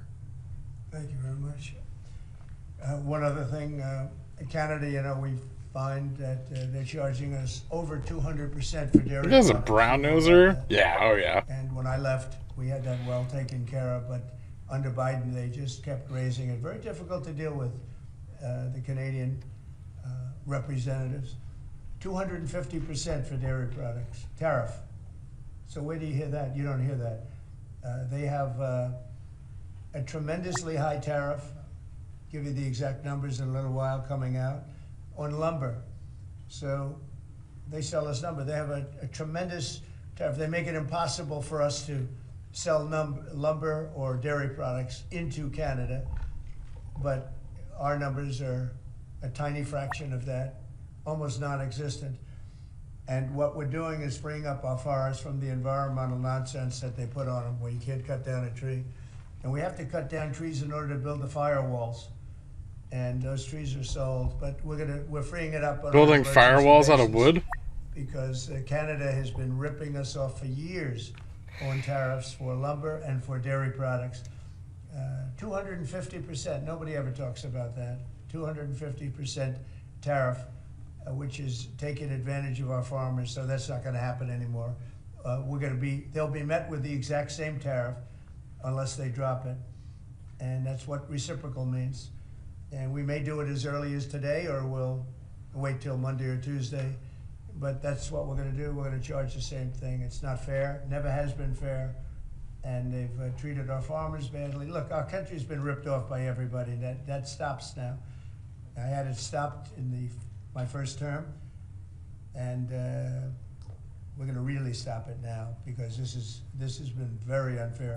Our country, from an economic standpoint, a financial standpoint, and a trade standpoint, has been absolutely ripped off by almost every country in the world. Canada, Mexico, and then you just go right down the line. India charges us massive tariffs, massive. You can't even sell anything into India. It's almost restrictive. It is restrictive. You know, we do very little business inside. They've agreed, by the way, they want to cut their tariffs way down now, because somebody's finally exposing them for what they've done. And same thing with China, same thing with a lot of other countries. And the EU has been a terrible abuser of this country. I mean, the EU was formulated in order to take advantage of the United States, and they have taken it, but they're not taking advantage when I'm in charge. So sometimes you'll hear some negative things. It's always from outside countries. America will be very strong. And, you know, if I'm a foreign country, they're going to do fine, but they can't do like they used to do, because we're going to bring back our business into this country. We need it from a job standpoint. We need it from even just a psychological standpoint. Think of it. Most people are too lazy to do this, but it saves homeowners a fortune. Major automobile companies, first time you've heard this in a long time, since my first term, actually, where we were really rocking and rolling, and then Biden came The fuck? You have ads? like such a I have ad thing. blocker. Not even a believable thing. But we have many auto plants now coming in. We have big chip plants. Oh, that's right. They got rid of uBlock. Powerful, probably one of the most powerful companies in the world. Of course I don't pay for premium. I don't watch YouTube. They're building one of the largest chip plants in the world. That'll be done in Arizona, mostly in Arizona. and that'll give us a big percentage. That one plant will give us a big percentage of the chip market, something we have very little of. You know, we used to have Intel, and Intel was run by a man named Andy Grove. And Andy Grove was a tough, smart guy. I used to read about him when I was a young man, and he did an incredible job. He really dominated the chip business. And then he died, and I guess they had a series of people that didn't know what the hell they were doing, and we gradually lost the chip business, and now it's almost exclusively in Taiwan. They stole it from us. They took it from us, and I don't blame them. I give them credit. I blame the people that were sitting in this seat because they allowed it to happen. We could have protected that so easily, but so we had the chip business, and now it's all in Taiwan, almost exclusive, a little bit in South Korea, but mostly in Taiwan. And it's very important. Everything you do, everything you touch is now about chips. The brake of a car, cars have chips all over the place. I was reading an article the other day where they talk about the brakes of a car are loaded up with chips. Who would think that a brake has a chip in it? But it's all about chips. So that was a big thing. And they'll be investing hundreds of billions of dollars in this country, and we'll be taking back a big, big portion of that industry. We have others coming in too. But a lot of car manufacturers are coming in, and they're coming in fast. And one of the reasons you see these numbers, and again, Kevin said it, and I said it a little bit, but the fact that they know I won the election, so after I was president-elect, they assumed that I was going to do what I said, because I do what I say. And so these numbers really reflect a lot of things that took place since November 5th, right? So, Kevin, thank you very much. Great job. Any questions? Mr. President, how concerned are you that the large-scale federal government layoffs will weaken the labor market? How concerned are you? The large-scale fentanyl what? The federal government layoffs will impact the labor market, will weaken the labor market. Oh. No, I think the labor market's going to be fantastic, but it's going to have high-paying manufacturing jobs as opposed to government jobs. We had too many people in government. You can't just do that. We had many, too many. This is for 40 years. You know, this isn't just now. This built up and got worse and worse, and they just hire more and more people. You look at Department of Education, it seems like so many buildings I ride by, it says Department of Education. They're all over the place. And we don't even want it. We want the education to be given by the states. It'll be much better. It'll move us to the top of the list from the bottom of the list, and actually save us money. But not, it's too important to even talk about them. It'll save us a lot of money, but we don't want that. We want education to be given. So you go to Iowa and Indiana and Idaho and all these places that are so well run. They're going to be producing education that will be the equivalent of, like Denmark is one, and Norway, Sweden. Actually, China is one of the better in terms of education, and so we can't blame size anymore. You know, China has 1.4 billion people, but they're very high on their list. The one thing we're doing well on, we're number one on the list, is cost per pupil. We spend more money than any other country in the world by far. So I jokingly say the one thing we do well on is the cost. We spend more money, and yet we're toward the bottom of the list. Yeah. Mr. President, I want to ask you, the joint address, millions of Americans watched your joint address earlier this week, where you warned that there could be a little disturbance that Americans could feel as a function of these taxes. Just in Kentucky public education, in the near term, about to exceed the education level in Nordic countries. To cost a bit more. Well, so far, Peter, there hasn't been very much because these numbers are coming out. We're here for just a little. Could have got rid of my pop-up blocker extension. Yeah, I guess mine too. I was watching some of the reports this morning. I was surprised. I think you can install the APK. I'm not gonna fucking. Solved a little bit of that because I have respect for our auto companies, and I gave them a little bit of a 1-month reprieve because it was unfair. Although I'm sure they'll take advantage of it. I see they're driving a lot of cars into the U.S. to try and avoid the tariffs, and they're taking advantage of it a little bit. But they called me, they asked me, they said, could they have a little bit of help? And I decided, they're American companies, USMCA, and I let them have that. But this really kicks in, the reciprocals, kicks in on, let's see, I guess the 2nd. And I wanted it to be the 1st so badly, it just didn't want to be on April Fool's Day. So I made it the 2nd. That's going to cost a lot of money. That one day is going to cost a lot of money, but that's okay. But I don't see it. I don't see anything. I see good reports. I think we're going to have good numbers from the beginning. Now, globalists won't love this because it brings jobs back to America. So if they're coming back to America, maybe you'll lose some in other parts of the world. I always find it baffling when he uses strong democratic socialist countries to talk about how good things are. Yeah, I know. Business will bring a lot of those 90,000 factories. That's because his base is really jealous of those countries. It's hard to believe 90,000 and wants to be compared to them. 90,000 plants and factories are gone. We're going to bring back many of those plants and factories. They're also not like racially diverse, so they have like a twofold relationship with them. Are you done going forward with the pauses and the carve-outs? Is that it for those? There'll always be changes and adjustments, and you can't just. I could have, for instance, told the American car companies, "No, I'm not going to give you anything," and then you wouldn't have had to say, "Well, they're getting a little extra." It's just if we just had prayer in schools, we would be competitive with those countries. Very happy about what's happening. They won't have to go across borders, and you see. About the dip on AQN, am I Chad? Canada, you have something else made. It's a pretty nice dip. We don't want that. We want it made here, but there'll always be some modifications. I mean, if you have a wall in front of you, sometimes you have to go around the wall instead of through it. But I think very little. On occasion, if we can do something, we want to help companies. We want to help companies create jobs. So I could have left that, and you wouldn't have had a minor change. Instead, I was asked by the real majors, the big majors, if they could do this, and I said, yeah, I'll do it. I want you to produce a lot of jobs. And numerous of the people, actually all of the people I spoke to have already been, they're very much on the way to already doing it. That's why you have auto jobs increase.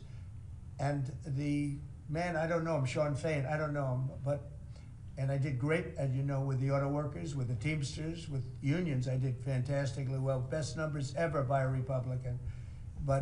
And I have a lot of respect for those people. But Sean Fain, who I don't know, but wasn't a supporter, although the auto workers were big supporters. I watched him last night, and he said Donald Trump is absolutely right on tariffs. He said what he's doing on tariffs is an incredible thing, and it's about time somebody had the guts to do it, because we're going to save auto manufacturing. And I said to people when I was campaigning, you're going to have so many auto jobs, you're not going to believe what's going to happen. We're going to load up Michigan. I won the state of Michigan, as you know. And part of the reason I won it was I got a lot of auto workers that voted for me, Detroit, etc.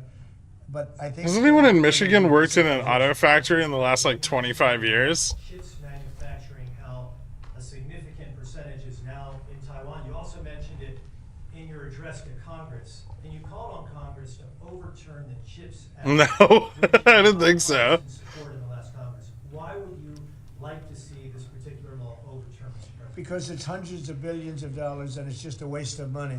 Now, some people have already taken the money and used it. Actually, it's very hard to qualify because they go by race, they go by gender, they go by all sorts of things. Nobody's ever seen anything like it. You won't be able to find those people. So I don't even think anybody can qualify. They have so many different categories in order to qualify. You have to have so many of a certain race, a certain gender, a certain this, a certain... And I don't think they can qualify, but if they take the money, they better qualify because they'll be watching them. But it's a tremendous waste of money. I didn't give the gap filled to greatest the chip company in downside. the world, one of the greatest companies, I didn't give them 10 cents. They came here because of tariffs, because they didn't want to pay the tariffs. And they also came here because they like the results of the election, because they know that I'm very pro-business and pro-jobs. I mean, I'm pro-business, not for business sake. I'm pro-business because of jobs, because business is producing the jobs. Okay? Drink every time he uses a superlative. I don't have enough alcohol in my house. Yeah. Believe him when he tells you that he wants peace. Yeah, no, I believe him. I think we're doing very well with Russia. But right now they're bombing. Pro low-paying shitty jobs. I'm finding it more difficult, frankly, to deal with Ukraine. And they don't have the cards. As you know, we're meeting. I'll cash off you. Instacart a few bottles. I mean, I've got whiskey here. I find that in terms of getting a final settlement, it may be easier dealing with Russia, which is surprising because they have all the cards. I mean, and they're bombing the hell out of them right now. And I put a statement in, a very strong statement. Right on Can't your do that, desk? can't do that. Yeah. Mr. President, We're trying to help them. What? And Ukraine has to get on What, the you think ball I was with it. doing the round Michael, table did you sober come over last there? I see night? Michael back there. Good, I'm glad. He's traveling all over the world. I just saw him come in the door. Could you give a little Probably get me definition of what's drink. going on, please? Sure. The president has been crystal clear, and he's been clear to all sides. Who the fuck is this guy? Both sides need to get to the Where does he table. keep pulling these We've lackeys had a great from? Engagement. Both leaders have said only President Trump could do so, and only he has been able to do so. We had an initial engagement with the Russians. The Ukrainians. Nobody had a thinks great, you were sober last opportunity night. to bind our economies together through that mineral deal. Unfortunately, Which part was it didn't that go gave it so well. away? But we think we're going to get things back on track. Secretary Rubio, myself, and Ukrainian delegation will be meeting in Saudi Arabia next week to get these talks back on track, get a ceasefire in place, and drive peace home under President Trump's leadership. President, you put out on I that think social- both parties want to settle.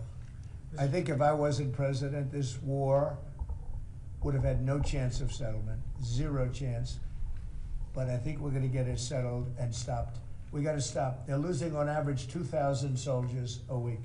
That's a lot of soldiers. Do you Russia? agree, Peter? it's a lot of soldiers on both sides, I agree. Do you, Mr. President, think that Vladimir Putin is taking advantage of the U.S. pause right now on intelligence and military aid to Ukraine? No, I actually think he's doing what anybody else would do. I think he wants to get it stopped and settled, and I think he's hitting them harder than he's been hitting them. And I think probably anybody in that position would be doing that right now. He wants to get it ended, and I think Ukraine wants to get it ended, but I don't see, it's crazy. They're taking tremendous punishment. I don't quite get it, but I suspect, Michael, he probably wants to get it ended. He does, Mr. President. The Russians are taking incredible losses on the front. As the president has They both said, are. this is a meat grinder of people, of material, of national treasure. The Russians No are one else taking has any incredible solutions losses except to on let the this war front. continue And Trump's forever. like, Now, they both the president are. has had multiple conversations and a visit from President Macron of France, Prime Minister Starmer of the United Kingdom. We have the NATO Secretary General coming next week. We have this meeting with the Ukrainians. We've had it with the Russians. All of this in the president's first month in his leadership. We will engage in the shuttle diplomacy, and we will continue to use his leadership and what leverage we have to get both sides of the peace table. It's not going to be easy, but President. Kind of Trump- interesting that Never Putin happened. needs a Would have never ceasefire, happened isn't under it? President. But it did happen. So a lot of other things shouldn't have happened too. We shouldn't have 21 million people pouring into our country through open borders, many of whom are criminals, very bad criminals, including murderers, thousands of murderers. Many killed, far more than one person, and they're roaming our streets. But Tom Homan and Kristi Noem are doing an incredible job, and we're getting Does them make out you of here. think. And we'll get them out. We'll get them all out. But all these things shouldn't have happened. We shouldn't have inflation. We shouldn't have had this horrible inflation where the prices have gone up. Look Yeah, at but like eggs. you caused a So lot we're of doing, that. We're doing a good job. We're doing a good Would you job. think you were going to print $1 trillion and not cause inflation? To Ukraine, you put out on your social media post today that Russia is pounding Ukraine. How about 7? Why not provide Ukraine with air defense? Not all of it. Mr. President, when Ukraine runs out. Blame where Oh, it's because due. Yeah, good question. Just a lot of Because I it. have to know that they want to settle. I don't know that they want to settle. If they don't want to settle, we're out of there because we want them to settle. And I'm doing it to stop death, more important than anything else. Secondarily, way down the line is the money.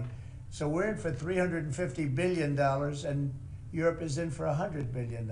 They should be in for the same or more than We've us. given them $66 billion, And, you know, I by the way, watched so far. over the last week or so what's going on. We in promised Europe. more, This thing could but end up now in we're World War backing III out of those if it's promises. This could really end up in a World War III. We got to get it settled. So Iran, how confident are you that the Iranians will negotiate with you? And is Israel on board with this outrage? Yeah, I saw the hostages the other day. They came in, people that were not young, some young and some older, much older. And they gave, it was hard for them to do it actually. They gave statements as to what happened. I was asking, what happened? How was it? I said, did you see anybody in there that was kind, like out of the hundreds of people? Have we broken through the that you ES were bear range? Hamas? No. We Did tested some the of bottom them of wink it. at you and say, "Don't worry, you're going to be okay"? Because I moved them a little bit this Were there morning. any people that were like kind? I was shocked. The answer was no. But yeah, we tested the low. Just the opposite. It'd be slapped. Which is the top of the gap. That's the top of the gap fill from back in September. It was brutal. I was so surprised. Could you think there'd be a couple of people? So if ES does fall any Fine. lower than this, That would that's say, really It'd bad. be okay, but they had none of that. It's pretty amazing. Brian? He's a kind person. Although not to Zelensky, he wasn't. But to Trump, he's been good. Go ahead, Brian. Nice tie, by the way. Thank you. Thank you. I like yours. We also failed the downtrend a little. One on peace. Why don't you think any other European countries are offering a peace deal? It seems like no one's. The next support to the downside from here would be 56.41. It's a very good question. Sometimes And the next, questions aren't. after that, like the next really significant they're in a one. very unusual position. They don't know how to end the war. I think I do know how to end the war. Despite the Russia hoax, I've always had a good relationship with Putin. And, you know, he wants to end the war. He wants to end it. And I think he's going to be more generous than he has to be. And that's pretty good. That means a lot of good things. Because frankly, you could have made a great deal if this war never started, you could have made a great deal. I don't know that anything would have had to be given up. This was not a war that was going to start, Brian.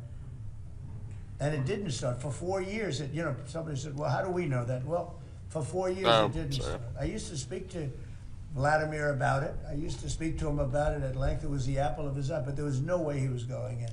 And he knew, there were going to be consequences. But it did start. I mean, think of what happened. Inflation, you have the war with Ukraine and Russia, that wouldn't have happened. October 7th would have never happened. Israel, they had no money. Iran had no money. Iran was stone cold broke, and now they have a lot of money.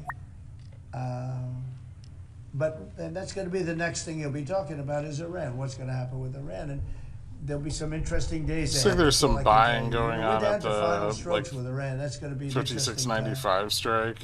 And 57.05. We're down to the final moments. We're at final moments. Can't let them have a nuclear weapon. I think that I would have had a deal within 1 month after the rigged election of 2020. They were all set to make a deal. And then when I lost, they saw this person who's a stupid person, very stupid person. And they said, let's not make a deal. And they were right. He took the sanctions off. They became rich under Biden. They went from having no money to having $300 billion. All in a short period. It's oil. Oil builds up fast. It's a nice living if you have a nice oil well. And they do. They have a lot of nice oil wells, right? So anyway, it's going to be a big thing. It's an interesting time in the history of the world. But we have a situation with Iran that something's going to happen very soon. Very, very soon. You'll be talking about that pretty soon, I guess. And hopefully we can have a peace deal. I'm not speaking out of strength or weakness. I'm just saying I'd rather see a peace deal than the other. But the other will solve the problem. Mr. President, your allies are calling on you to pardon Derek Chauvin. Are you considering pardoning Derek Chauvin? No, I haven't even heard about it. No. Mr. President, on peace. I haven't heard that. In the first term, you may recall, I broke the news that you were nominated for the Nobel Peace Prize. And the reason for that was the work that you led on the Abraham Accords. I spoke yesterday with the member of parliament, the Norwegian parliament, that nominated you. And he said what the Nobel Committee is looking for from you, Mr. President, is security guarantees for Ukraine. Is that a possibility, Mr. President? They're trying to give him a Nobel Peace Prize to play to his narcissism. Get it finished. Because if I'm not here, nobody's going to settle it. And President Macron has said that, and everybody said that. The prime ministers are presidents. we're pushing very hard. That's all I'm thinking about now. As far as the question about security later, that's the easy part. The hard part is getting it settled. We got to get them. We're losing 2,000 human beings every week. A little bit of resistance More here. than that, actually. 2,000. Kind of hard to climb above nice 80. Young, although they're or getting 90 older rather. because they're drafting much older now. In the case of one country, much older, because a lot of the young people have been killed. And then the next Very upside sad, and I'd like resistance to if see we if I do can break stop up. that. And I'd like to also see if we could stop Like making these massive 57.10. payments from the United States. I mean, Biden gave away money like it was water, with no anything, got nothing for it. Europe did it in the form of a loan. They get their money back, we don't. So that's how we came up with the rare earth deal. But we started, behind the 8 ball. He could have gone to Europe. He could have said, "Come on, you got to put up money with us. You got to put up money with us." But he never did that. They just kept handing money out because he was grossly incompetent.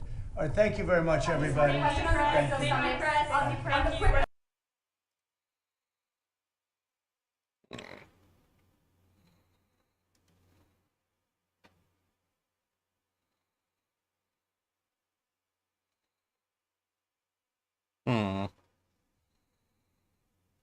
Yeah, I'm not really sure that speech changed much, but we've got JPAC coming up right now, so Thank you very much. switch over.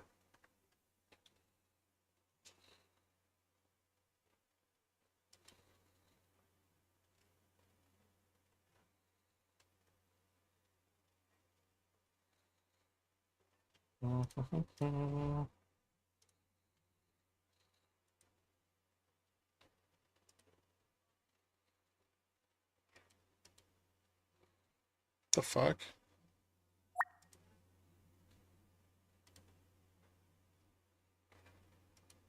Ugh.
Yeah, if you got a link, send it to me. Oh, actually, no, I got one. Thanks.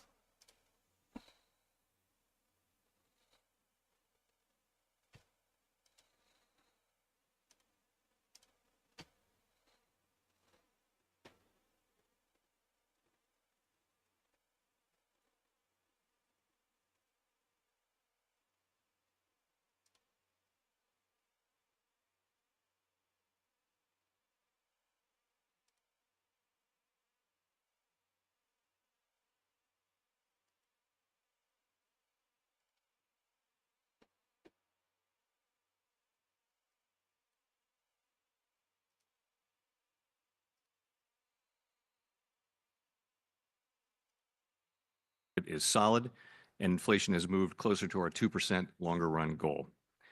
At the Fed, we are intently focused on our dual mandate goals given to us by Congress: maximum employment and stable prices. Turning to the recent data, the economy has been growing at a solid pace. GDP expanded at a 2.3% annual rate in the fourth quarter of last year, extending a period of consistent growth that has been supported by resilient consumer spending. Recent indicators point to a possible moderation in consumer spending relative to the rapid growth over the second half of 2024. Further, recent surveys of households and businesses point to heightened uncertainty about the economic outlook. It remains to be seen how these developments might affect future spending and investment. Sentiment readings have not been a good predictor of consumption growth in recent years. We continue to carefully monitor a variety of indicators of household and business spending. Turning to the labor market, many indicators show that the labor market is solid and broadly in balance. The jobs report released this morning showed employers added 151,000 jobs to payrolls in February, and the unemployment rate ticked up 0.1% to 4.1% last month. Smoothing over the month-to-month volatility, since September, employers have added a solid 200,000 jobs a month on average. The unemployment rate remains low and is held in a narrow range between 3.9% and 4.2% over the past year. The jobs-to-workers gap has narrowed, and the quits rate has moved below pre-pandemic levels. Wages are growing faster than inflation and at a more sustainable pace than earlier in the pandemic recovery. With wage growth moderating and labor supply and demand having moved into better balance, the labor market is not a significant source of inflationary pressure. For inflation, inflation has come down a long way from its mid-2022 peak above 7%, without a sharp increase in unemployment. A historically unusual and most welcome outcome. While progress in reducing inflation has been broad-based, recent readings remain somewhat above our 2% objective. The path to sustainably returning inflation to our target has been bumpy, and we expect that to continue. We see ongoing progress in categories that remain elevated, such as housing services and the market-based components of non-housing services. Inflation can be volatile month to month, and we do not overreact to one or two readings that are higher or lower than anticipated.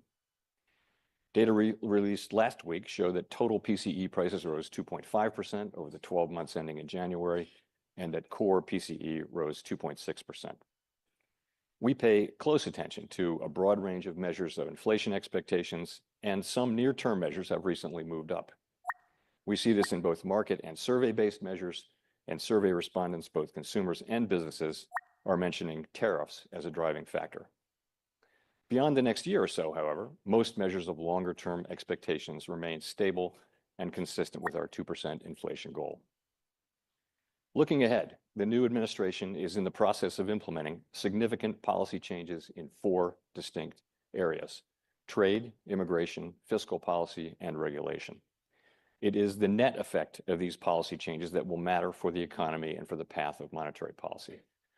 While there have been recent developments in some of these areas, especially trade policy, uncertainty around the changes and their likely effects remains high. As we parse the incoming information, we are focused on separating the signal from the noise as the outlook evolves. We do not need to be in a hurry, and we are well positioned to wait for greater clarity.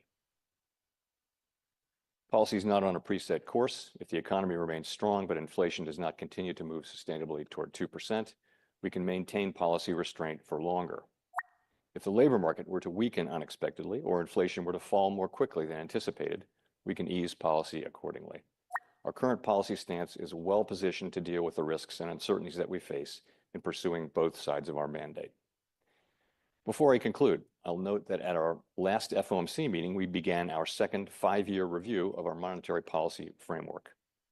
We will consider changes to our consensus statement and to our communications as part of this review. The consensus statement articulates our framework for the conduct of monetary policy in pursuit of our statutory goals. We will consider the lessons of the past 5 years and adapt our approach where appropriate to best serve the American people to whom we are accountable. The 2% longer run inflation goal will be retained and is not a focus of the review. 5727 is the gamma to those flip. who followed our process 5 years ago. 5768 is the outreach delta events around the flip. country involving a range of parties, including Fed Listens events. We're open to new ideas and critical feedback. We will host a research conference in Washington in May. Our intent is to wrap up the review by late summer. Thank you very much. I look forward to your questions, Danielle. 5705 was the upside resistance, and then if we break out above that, Thanks for that. Before we get into the current conjuncture, is there anything more you can share? Oh, 5710 is the upside resistance. Sorry.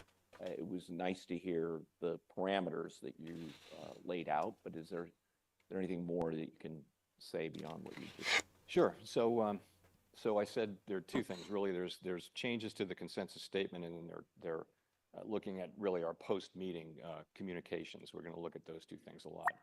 And as it relates to the consensus statement, which is also known as the Statement on Longer Run Goals and Monetary Policy, therefore it needed a shorter name, we are going to be looking a lot at the changes that we made in 2020. So if you go back to 2020, what we had was we'd been at the effective lower bound for 7 years. We never got rates above 2%.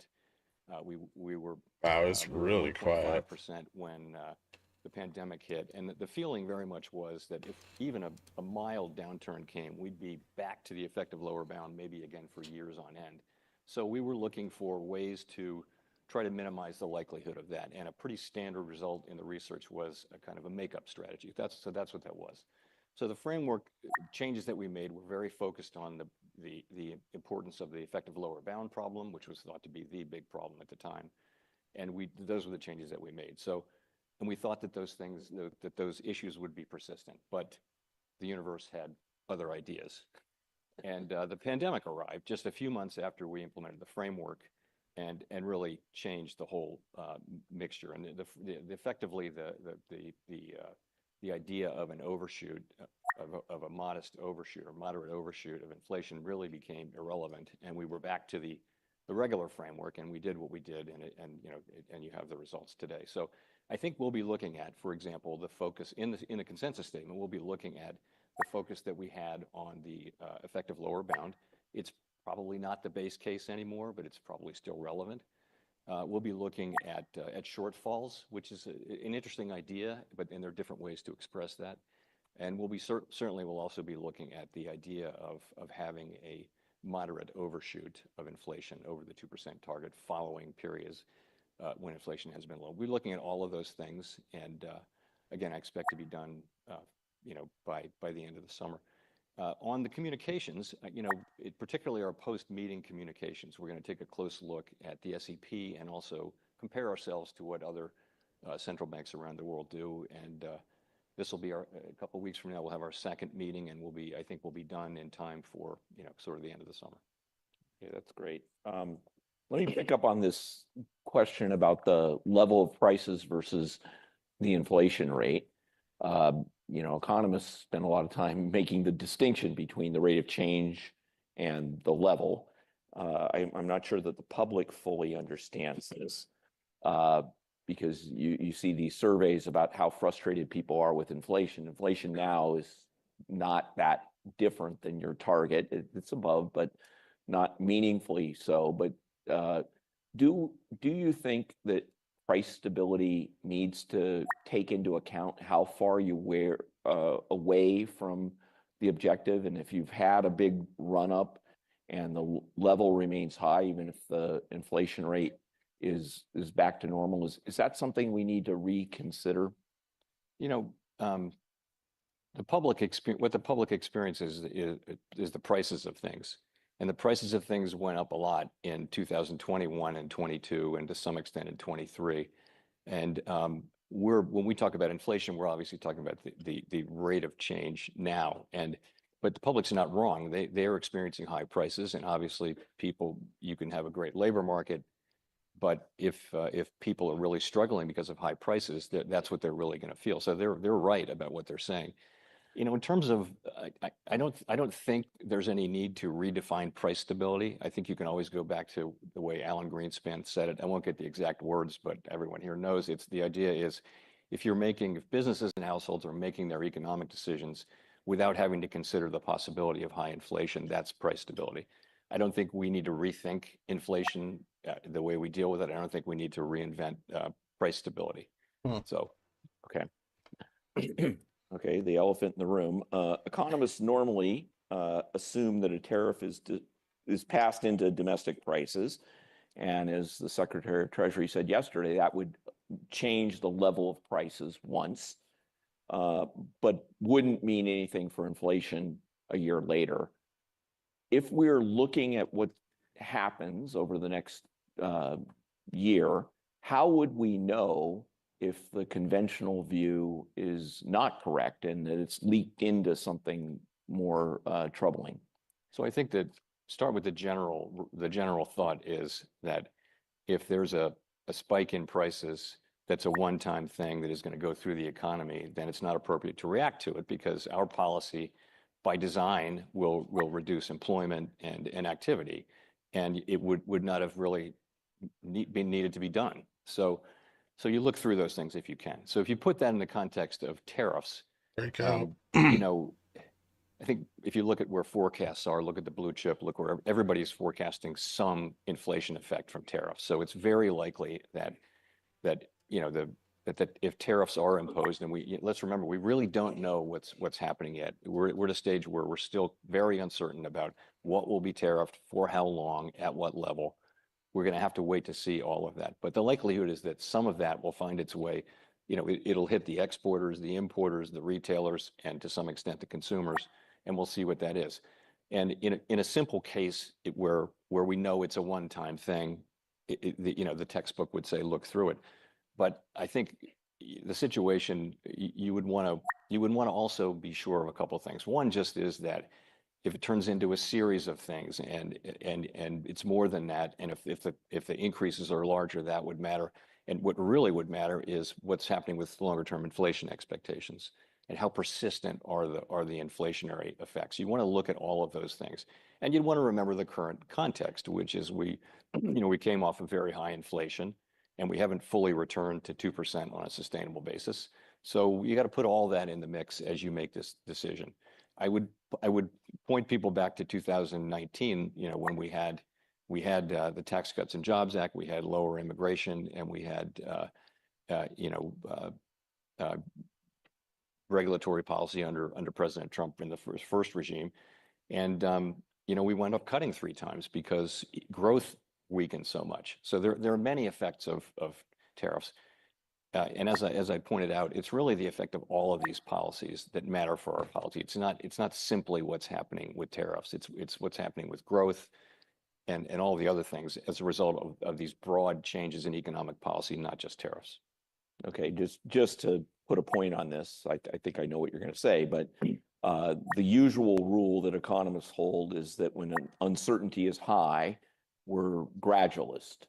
And I'm wondering whether you view that as the right benchmark or anchor to think about. I view it as the right benchmark or anchor for right now, and that's because the costs of being cautious are very, very low. You know, the economy's fine. It doesn't need us to do anything really, and so we can wait, and we should wait. I think there are cases where uncertainty is high, where that would not be the case, where the costs of going slow might be high, and those would be, for example, you know, if inflation expectations were clearly under pressure, or if you're at the beginning of the pandemic and uncertainty is unquestionably elevated, but you nonetheless act very aggressively because of the potential cost of not doing so. Okay, that's interesting. But I'll ask a couple more conjunctural questions, but there's a lot of people in the room here that are very curious about what you want to say about the Basel III endgame. So that's inside baseball, but people's wallets depend on this. So you want to say anything about that? Sure, absolutely. So our view at the Fed is we very much intend to complete the Basel III endgame. And we think that's very important. We think that the Basel Accords really are important to set sort of minimum standards for international banking around the world. The next significant resistance past gamma flip is going to be at 57.50, and then delta flip. And running with new leadership. They're still quite once far apart, but we fully expect to get back to that work and complete the Basel III endgame. And I have a good reason to think that we'll be able to do that. That's good news. Another little bit of inside baseball, but there's been a lot of discussion in the last few weeks about changing some of the statistics that are emphasized about the economy. And the Commerce Department recently disbanded the Federal Economic Statistics Advisory Committee. And I know during COVID, you felt like there were many indicators of the economy that were kind of broken or not so helpful. So do we need to worry about whether the Fed's ability to do its job might come into question because of deficiencies in the statistics? And are you already, let's do that. I'll ask a follow-up. Yeah, so there's two different things. I think it needs to be said that the government data we get from government gathered data we get from the Bureau of Economic Analysis and the Bureau of Labor Statistics is incredibly important and really the gold standard for data. Being able to track what's going on in the economy is very, very important, and it's something that the United States has led in for a long, long time, and something we need to continue to lead in. It's true that survey responses have gone down, and that some of the data have become more volatile. That just means it's something we need to keep doing and invest in. So I think that's important.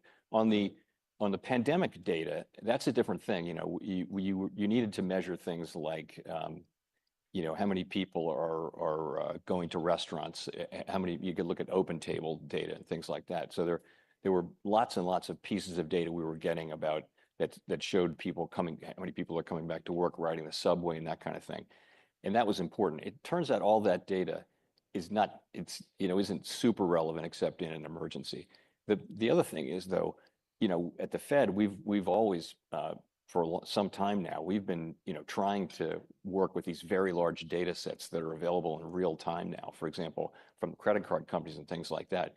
And, trying to use these new and vast data collections in a real time way, is something that's really helpful. Okay, I was going to ask you about whether or not there's some favorite private sector statistics that you think everybody should be looking at, but it sounds like should buy you've just given us a hint on that. Let me. I have some 5675s and some 5820s and some 5850s. Reflecting yet, but when we look back at the rise of probably going to get stopped out of the in the money ship. What do you think the lesson's going to be about? I don't know. Maybe we don't slip here, but if we do, I'm going to get stopped out. So I think it's actually still early to say. I think the question of what happened and why and what all those questions around the events of the pandemic and the inflation and the efforts to bring inflation down. Economists are going to be battling over that for long after all of us are gone. But I would say a couple things.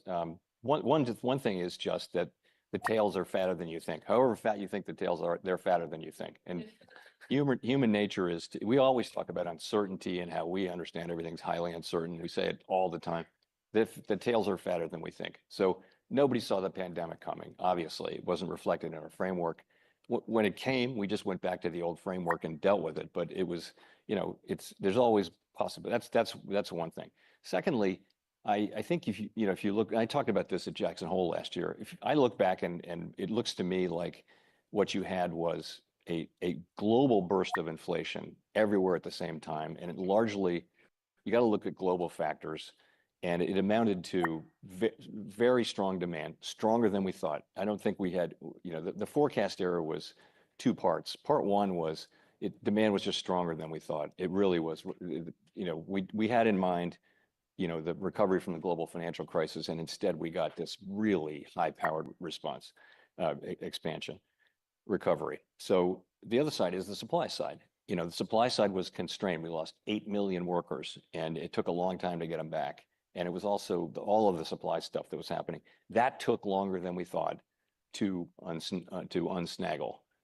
And we'd never seen it before. We knew in real time that it was going to be really hard to get that right. But so those two things created inflation globally, and central banks stepped in, and pretty broadly, we're back to close to mandate inflation and employment close to the natural rate, not just in the United States but everywhere. So in a way, the framework worked, but I think we learned some of those lessons, and we'll still be learning them. Okay. One other question in this direction. the U.S. has actually had the fastest recovery of all the major economies. And do we understand why that is? And does that, there was a question in the last panel about Y-star and potential growth. Do you think that we are learning something now about what the speed limit for the economy is, or is this just happenstance? Yeah, I would put down the U.S.'s outperformance to three things.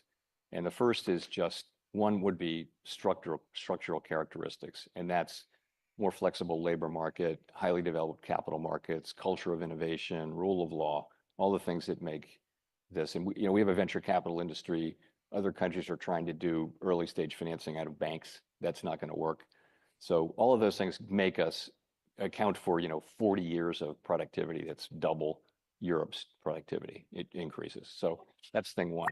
Thing two is just population. We had a big population increase in 22 and 23, and that doesn't help with per capita, but that moves top line. And what was the third thing? Oh, productivity. So we had a really significant burst in productivity, and from a range of factors, you can never tell exactly where it's coming from. Some of those factors suggest, this gets to your last question, suggest that productivity will be kind of a one-time event. So, people were wound up automating a lot of functions in retail, and because people didn't want to work in retail anymore. But that may just be a one-time thing. Technological developments, on the other hand, might give us years and years of productivity. So there are a whole bunch of other things, and so we don't really know how long this burst in productivity will be sustained. But I think I never expected to see productivity this high for this long. And our staff is marking up their estimates of potential growth for now and taking some signal about the future. You won't have that population thing going forward, but productivity has been really strong, and I think it does actually raise, at least for the relatively near term, the level of potential output. Okay, that's good. Okay, 30 years of teaching booth students, I've learned you have to end these things with a fun question. So who's your favorite central banker? And I'll give you a hall pass on anybody that was on the board while you've been there. What defines favorite central banker? Living? You can constrain to living, or you can specify dead. Well, I mean, I would have to, I don't know. Open-ended question. I'll take the easy route and say Paul Volcker, whom I did. Oh shit! He said Volcker. And pretty obviously, in central banking, nobody wants to be working in a central bank when inflation is really that's high. fair. But everybody who works in a central bank knows what they have to do when inflation is high, and he set the gold standard for that. That is the thing. Most of the time, for 40 years, we haven't had to do that. It's just kind of demand management through a regular cycle. But when you have very high inflation and you have to do this is why we're independent. It's not for the good times. It's for the times when we're doing something which may be unpopular. That is our assignment. And I think Paul Volcker kind of established that. That was really not. Who your favorite economist is. And Jay Powell's favorite economist is Anil Kashyap. Let me tell you, it's a true story, and that was not a happy day. To learn that, Anyway, well, thank you, and we're so glad that you were able to be here and share your thoughts. And great. So, thanks very much. Yeah.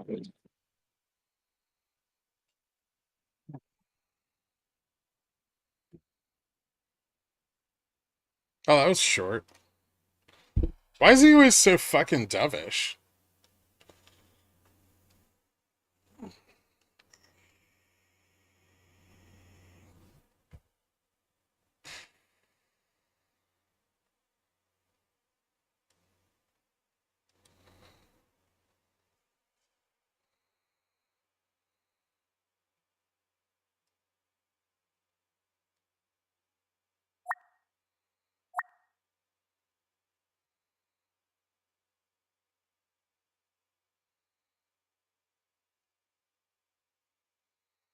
Oh god, profit taking is a bitch. Well, I got stopped out of everything. That works.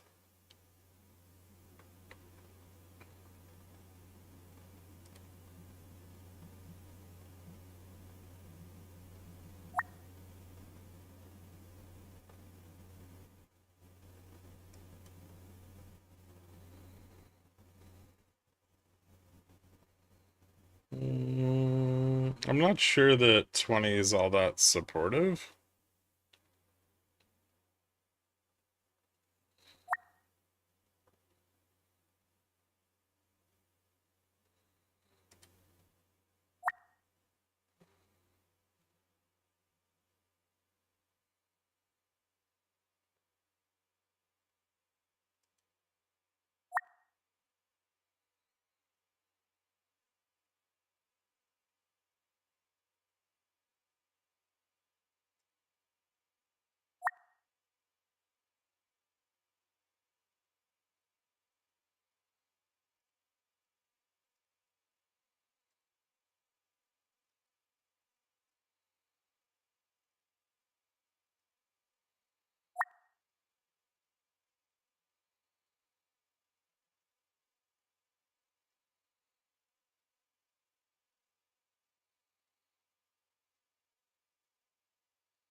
Hmm.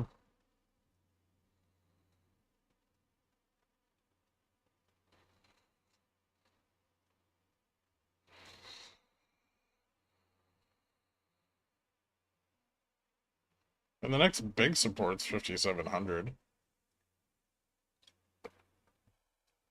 Bulls will need to catch the knife before then, but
yeah. I think they're turning it around.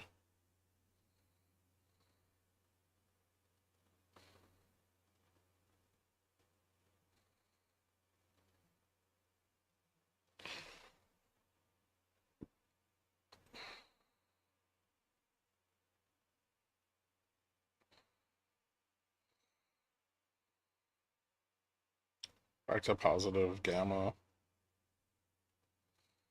A lot of, looks like there's a shitload of demand on the 35 strike.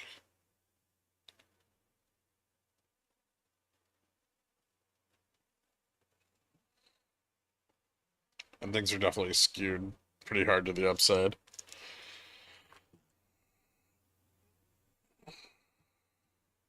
Nothing negative, and now we're past the vol with the two speeches, so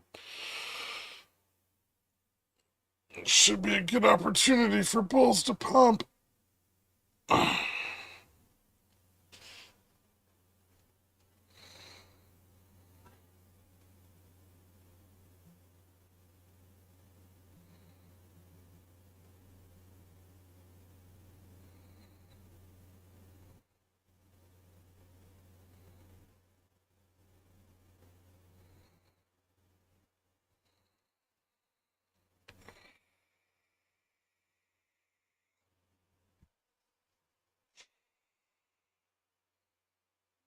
Keep pumping out to 50 maybe.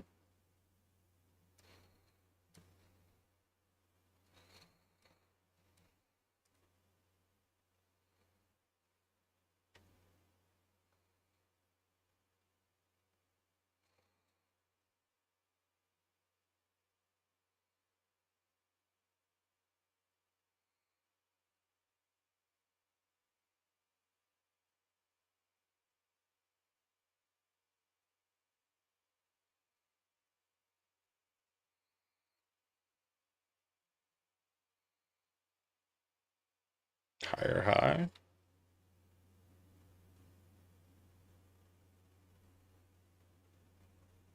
And Delta flips at 63.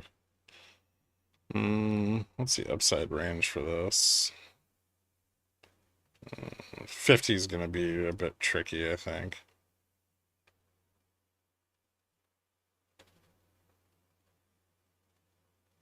So like 50, 52. That's where that big condor was too.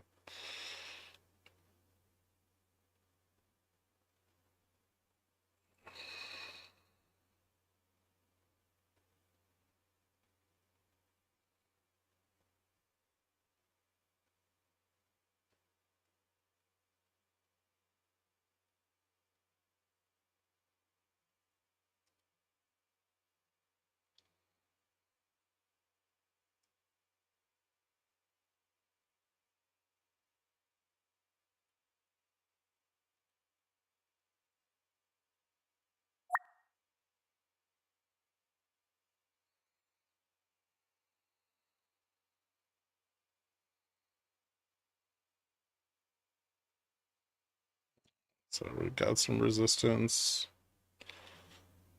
Fix at 2450.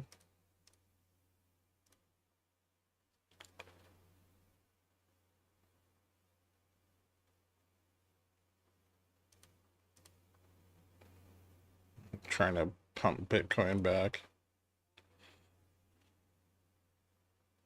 Ooh.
I just went long the MSTR 320s.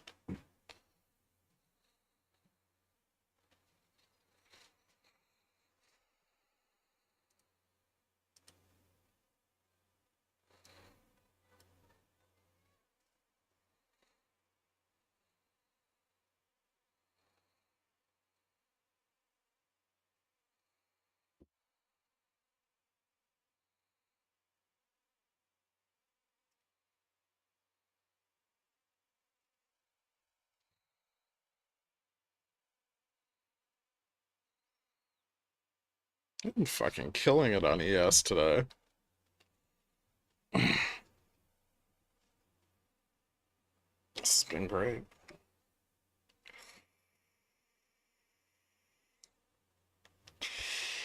I mean, it's both a technical bounce and volatility falling off after the speeches.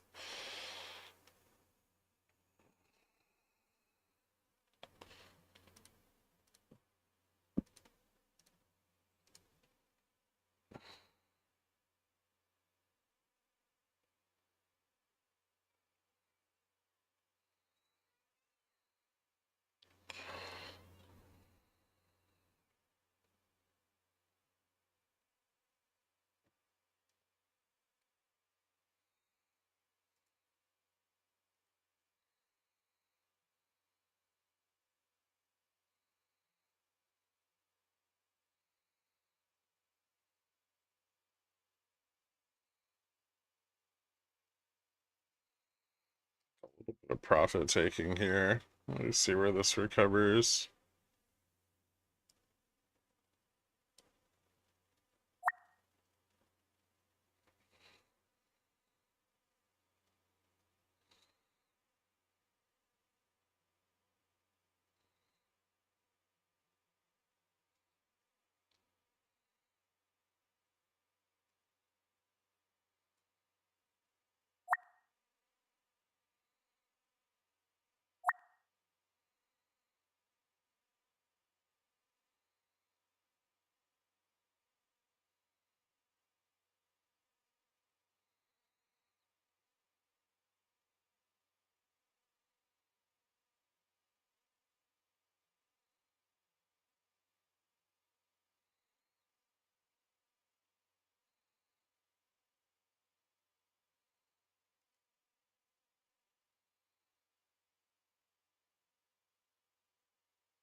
Someone put their pickle in my jar. What level would you need to see to confirm continued upside price action into next week and beyond? We still haven't gotten a higher high. Why are all the bulls clamoring for 5850, 5900, All the bulls clamoring for 5850 5900, 3. 5950 before March OPEX. I mean, 5850 retest made a lot of sense. 5900, 5950 are still quite difficult. But they're definitely like the technical upside targets for all of this. Profit taking still a big problem. Obviously, we're seeing that. We're seeing that with the drawdowns here, you know, at these tests that are coming on the backside of a very bullish move, right? We just moved up like $130 to the upside. But you know, ES is still negative on the day. So, you know, there is that's definitely like a pretty big factor here, and it's going to be a problem for bulls. But they've been building that support down at like 5750 for the last 3 days now. And so I think there's some potential that that we see like a, you know, a continuation higher.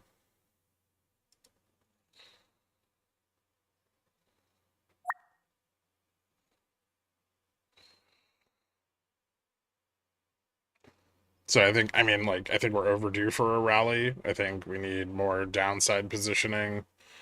I think we got that. We already got that low test today. So I mean, seems like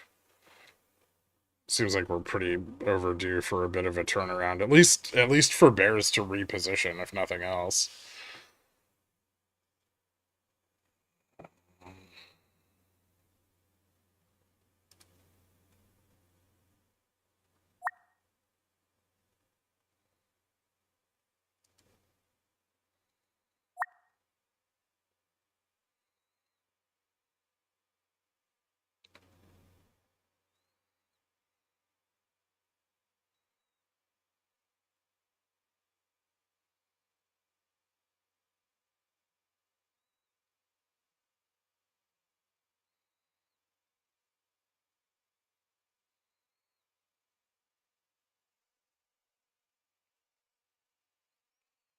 Oh shit.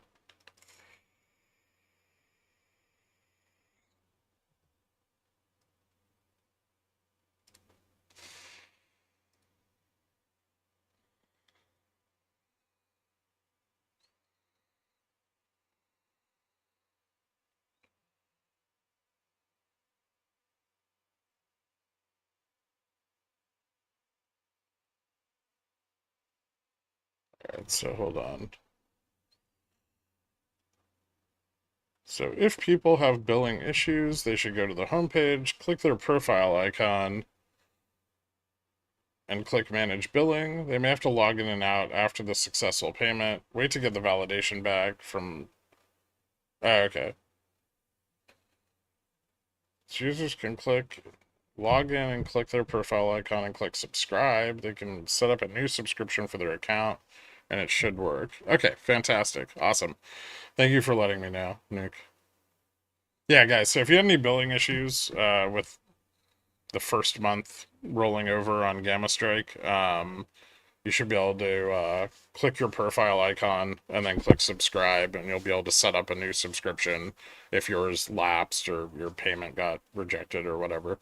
So you should be good to go.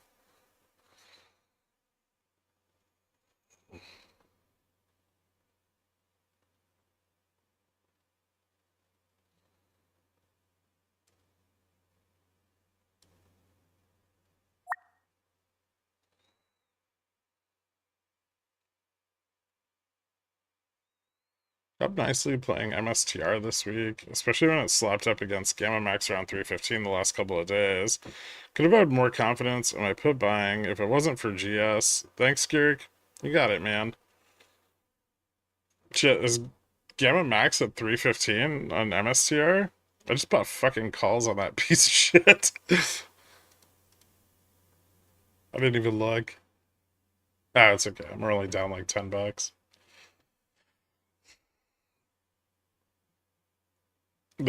Trump's trying to pump the shit out of crypto with his fucking bullshit today with the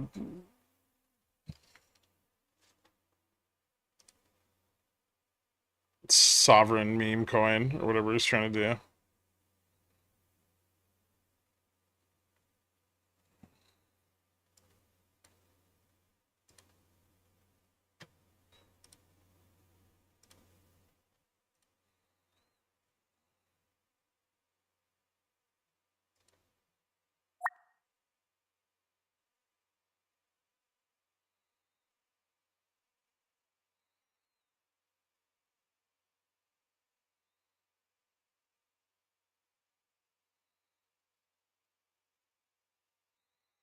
Next important upside test for ES is 5780.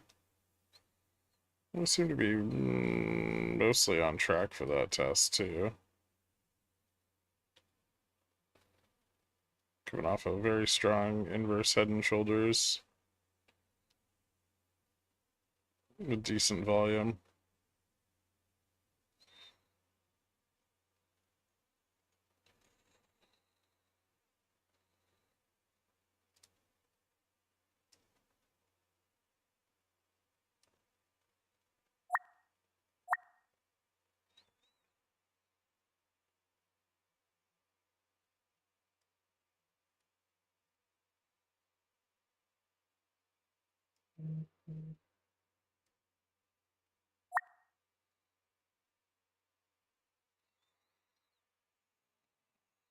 Another sell-off, maybe? Profit taking should be about done here.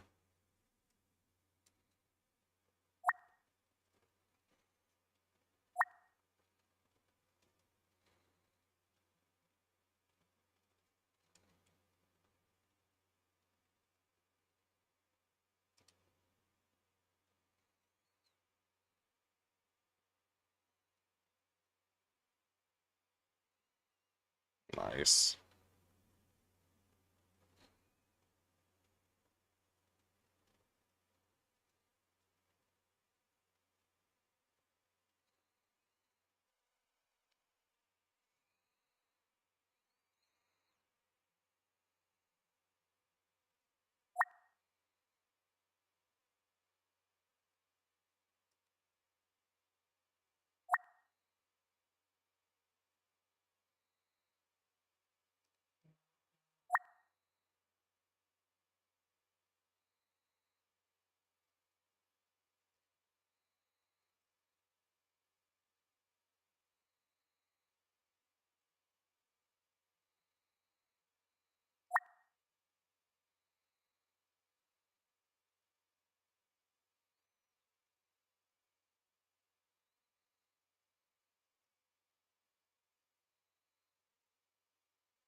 Hmm.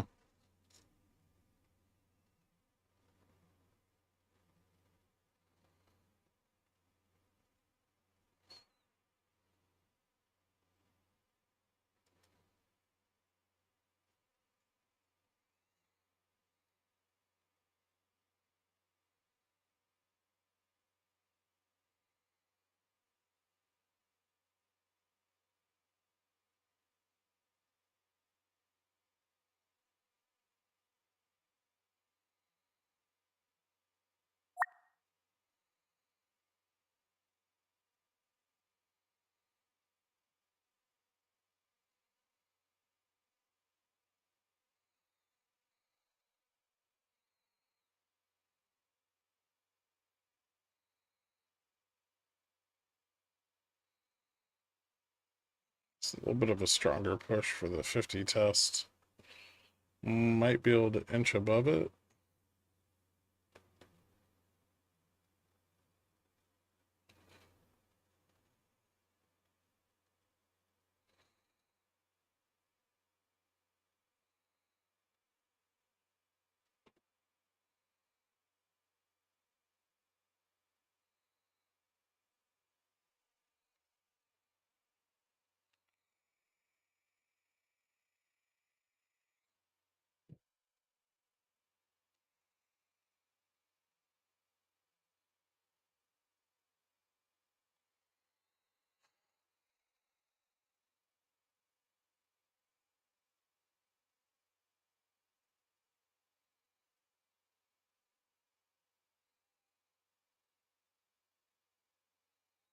Hmm.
Hmm.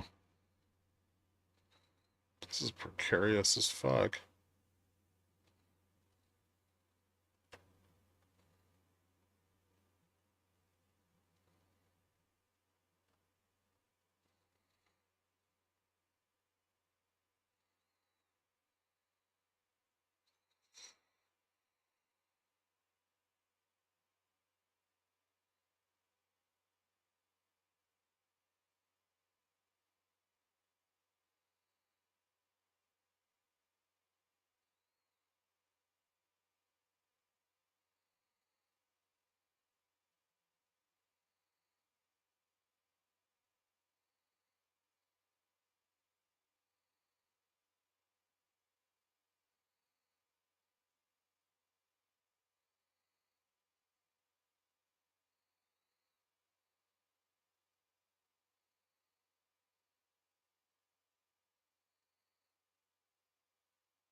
Hmm.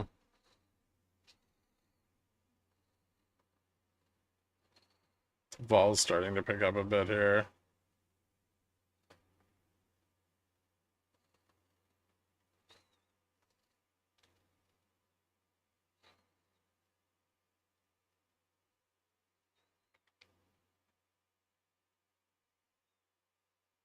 Double gap to the upside.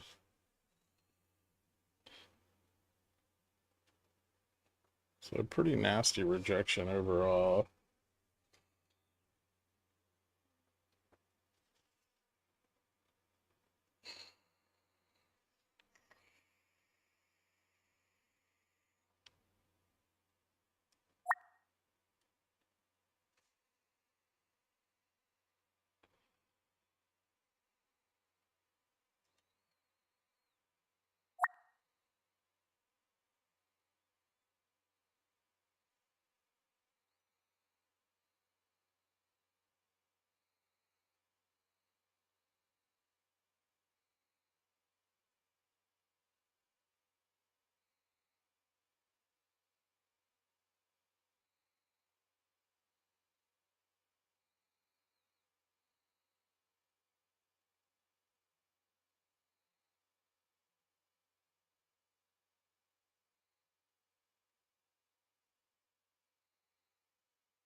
Hmm.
Hmm.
A little bit of volume coming in on the bounce here. Bulls are trying to get vol back under control. And so far, they're surviving the profit taking. I mean, we seem to be holding like 32 pretty well. A little tricky under 40 though.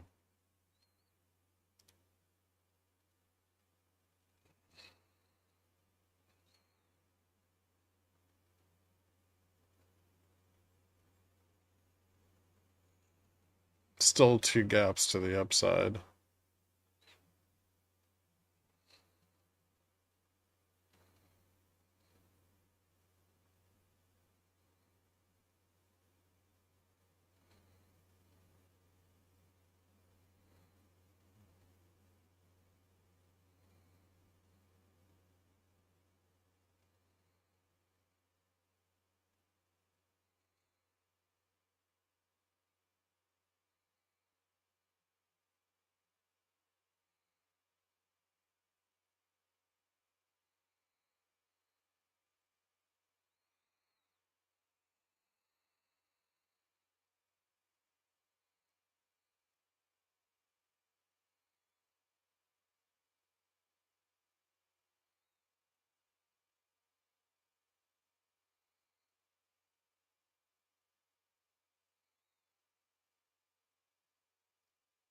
Hmm.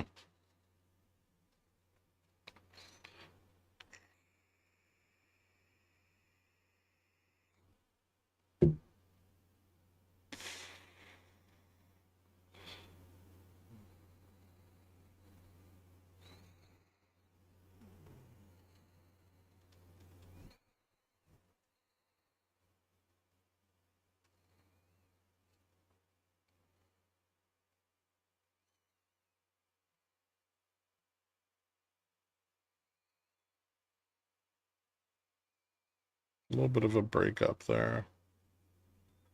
It's probably important. Oh, sorry.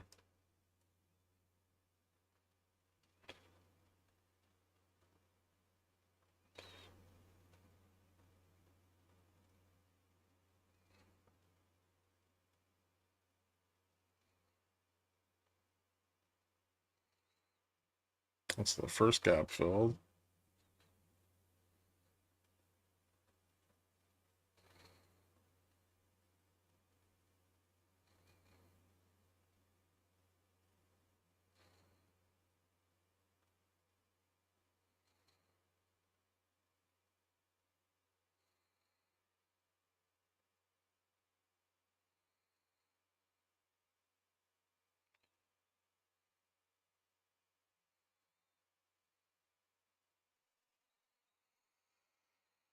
Hmm.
Did Todd save it? He's trying really hard.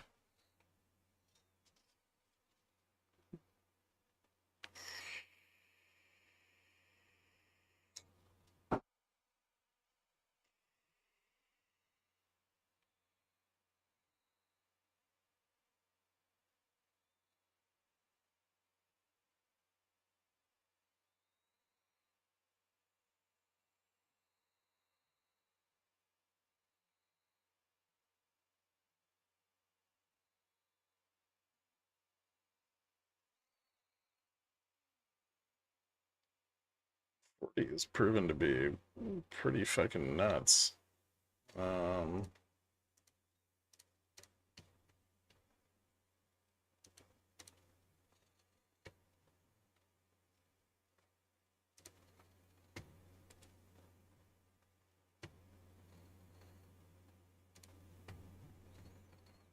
see.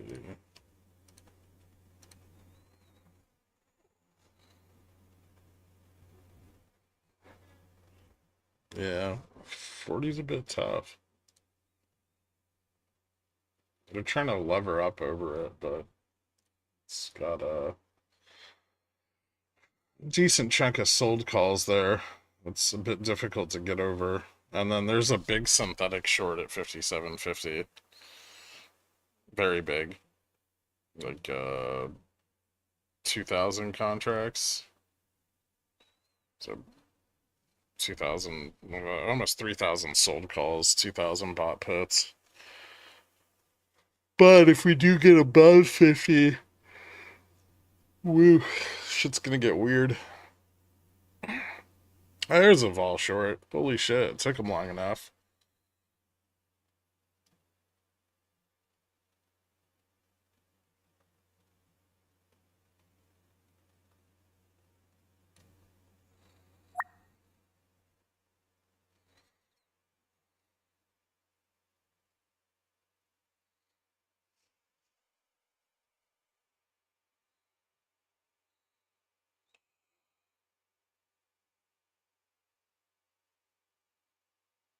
Hey, MSTR broke 300.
Left a gap down at 42.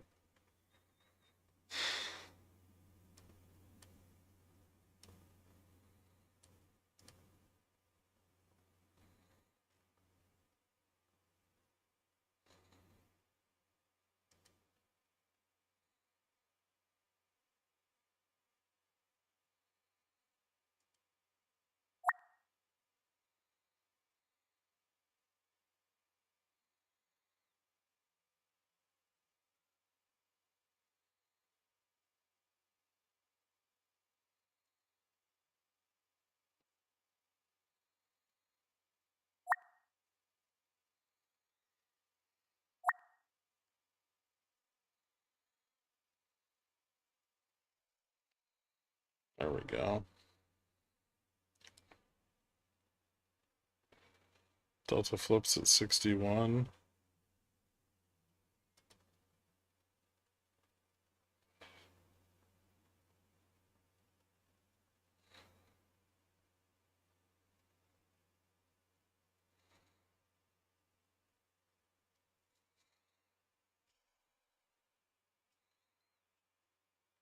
If we get out over the Delta flip, we could get to 5,800.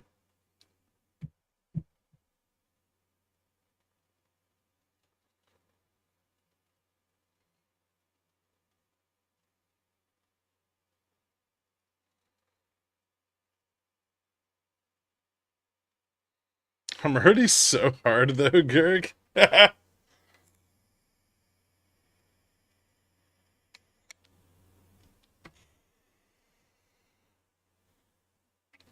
Nice.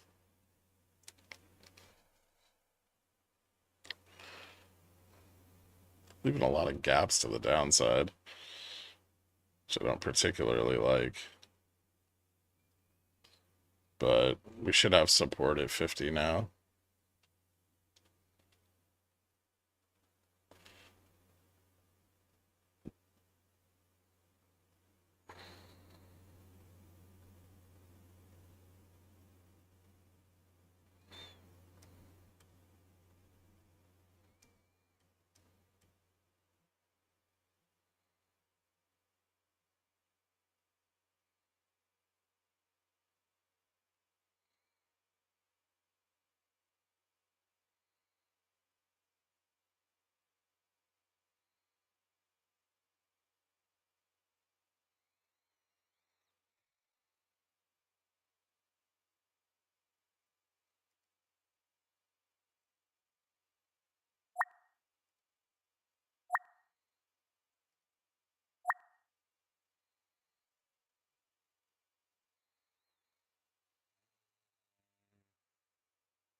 The delta flip test.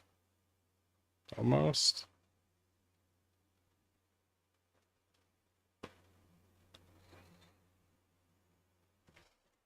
Careful of a rejection here also.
That was looking awesome.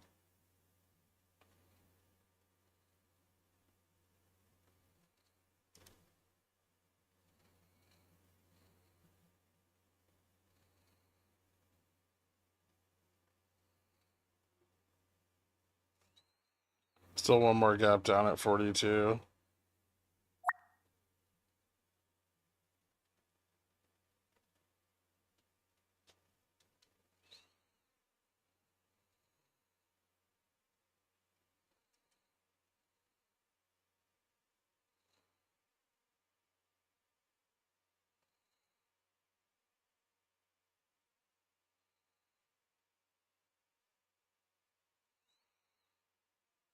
See if they save 50. Okay, we did.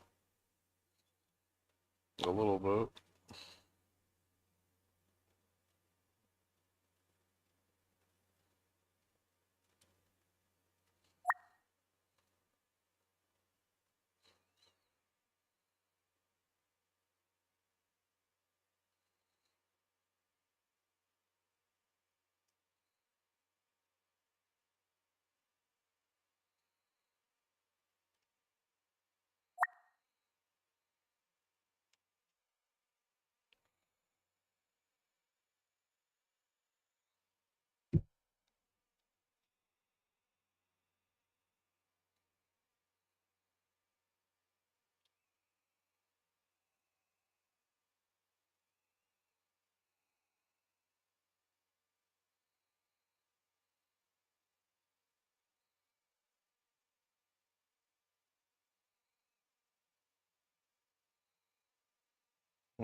Vol's still kind of coming up a little bit.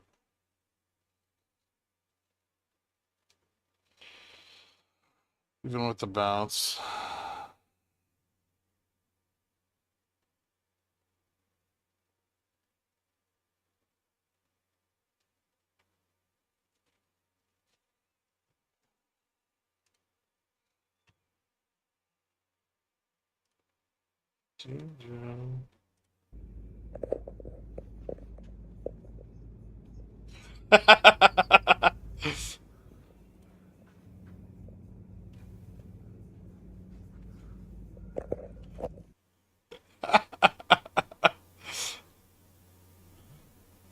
I'm glad you're able to test your video wall with it.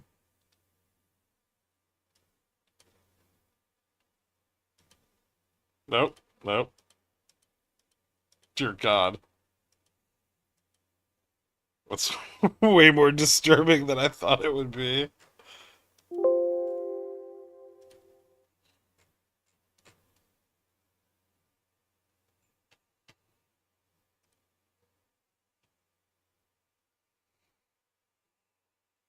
Hold on one second.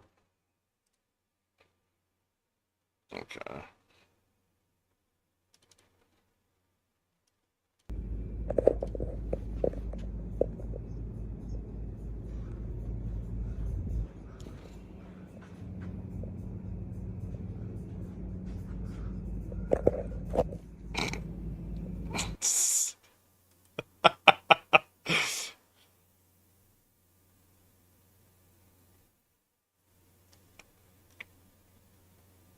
I wonder if bulls have saved this. Like, are we gonna break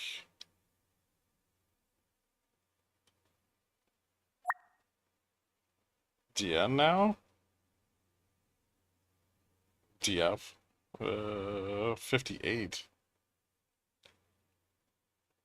Oh, testing it.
Hmm.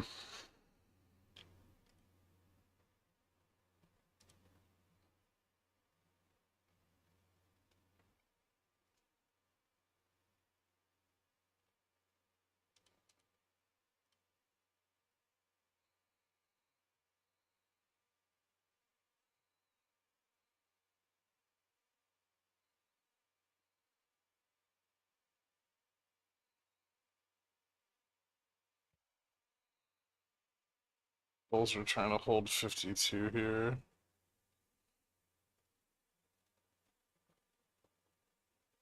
starting to get like an ascending wedge, which is a little bit bearish.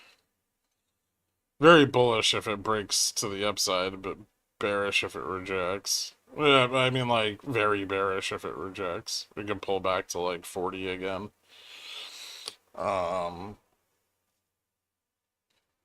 These are always tricky to play. Usually like a buy stop on a breakout, if you can actually get a fill, but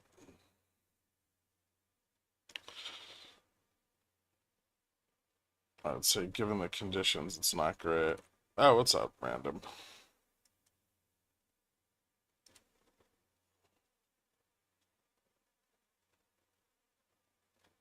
Oh, shit.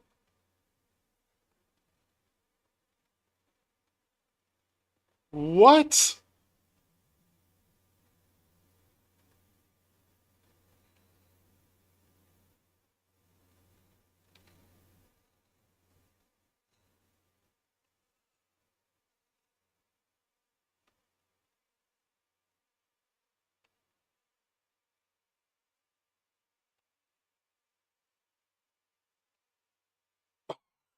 Oh my god.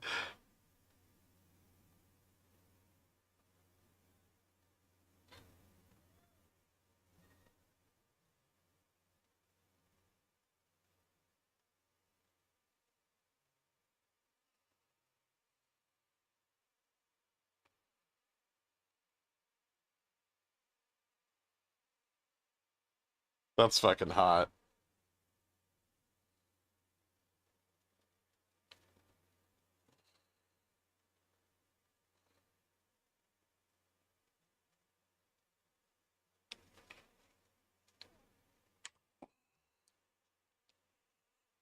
I've got to show everybody.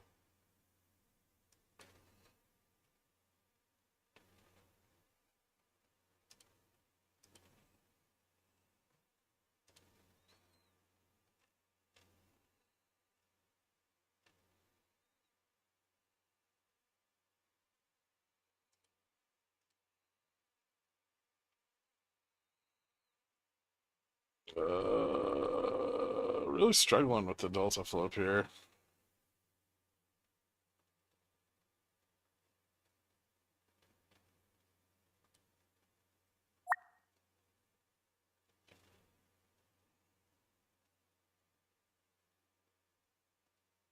That's the test.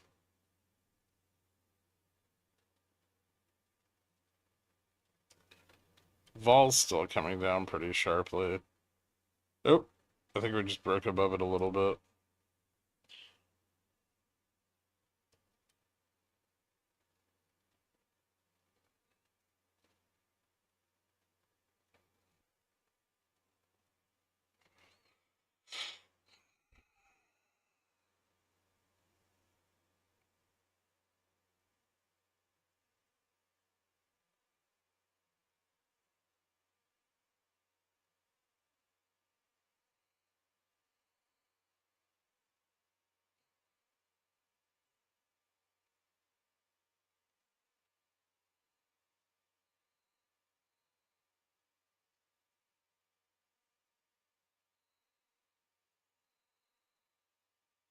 If we did get the breakout,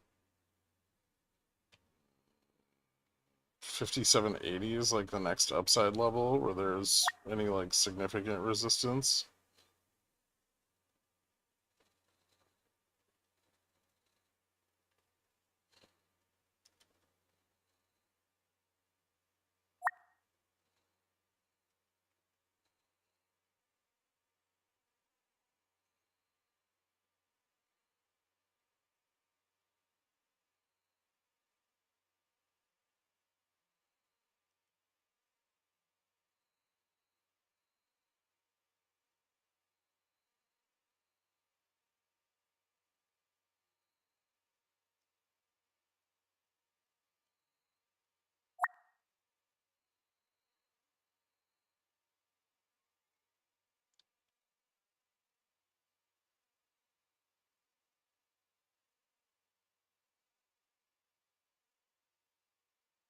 Huh.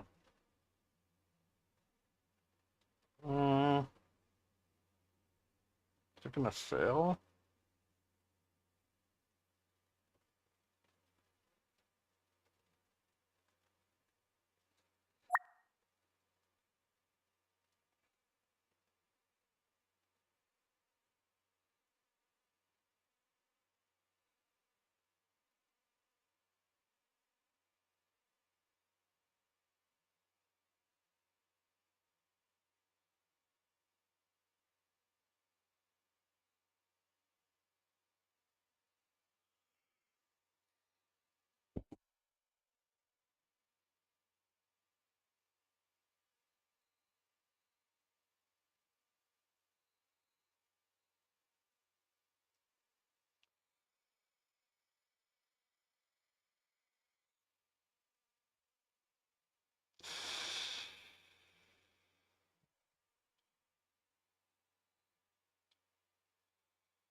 I'm trying to hold on to 60 right now. But profit taking is still gonna hurt if there is any. And we still have a gap down at 42. Don't forget.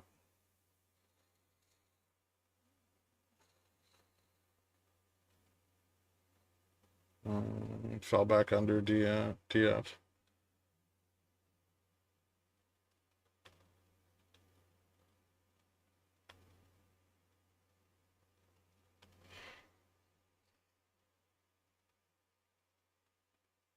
$57 and $52 are both important levels to confirm rejection.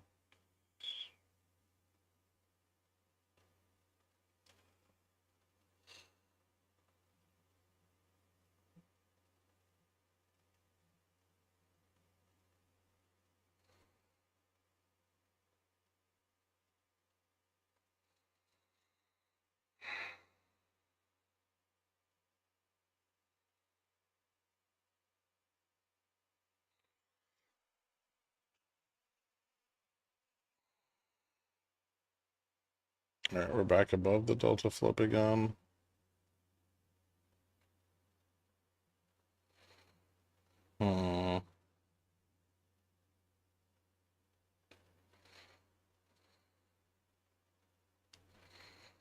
See if we get a lower high.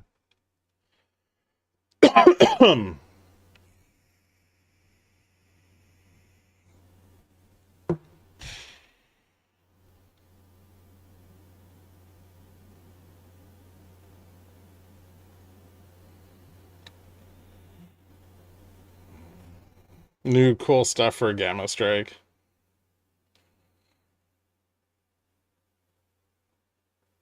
That we're working on.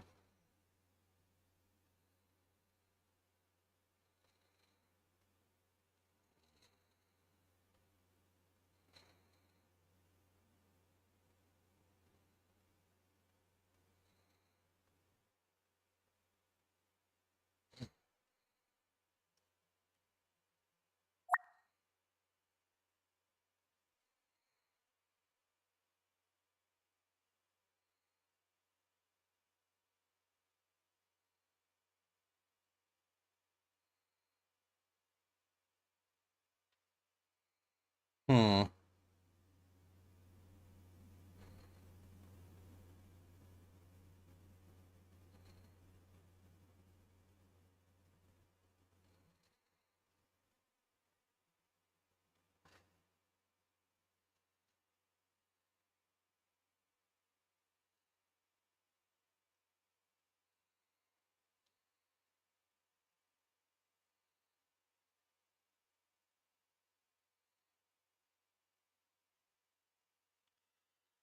Still just above the flip. Like $1.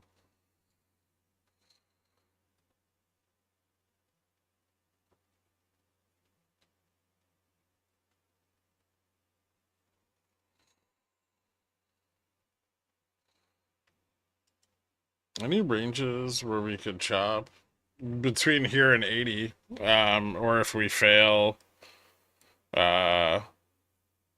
we could get hung up between like 20 and 40 again. It looks like we're pushing up a little.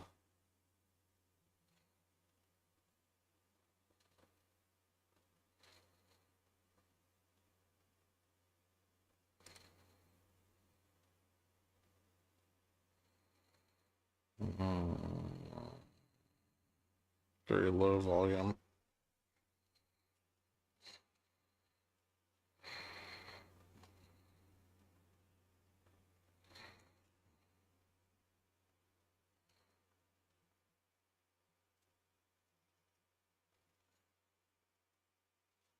I would like bulls to send it.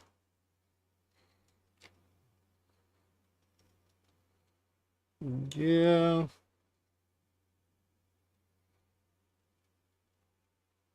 It could.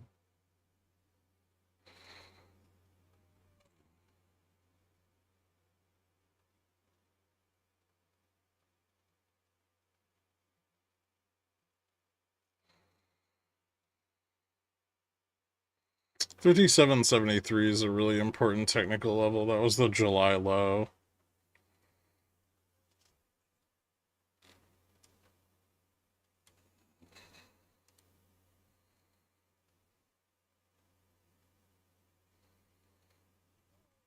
But I wonder if, like...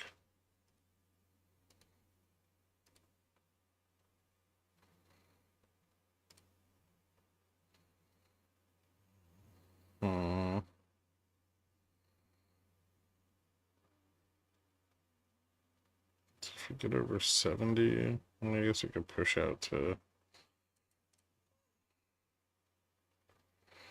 maybe like 5,800.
Hmm.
Adam's expected move was 58.30 on the top end. That doesn't even seem possible with this pump. That's possible. The positioning up here is not as strong because we sold off into the morning, like after the morning's data. But if they're able to hold 50 for a little while here, they could pump probably a lot higher. And you just see how bad like profit taking hurts things.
Hmm.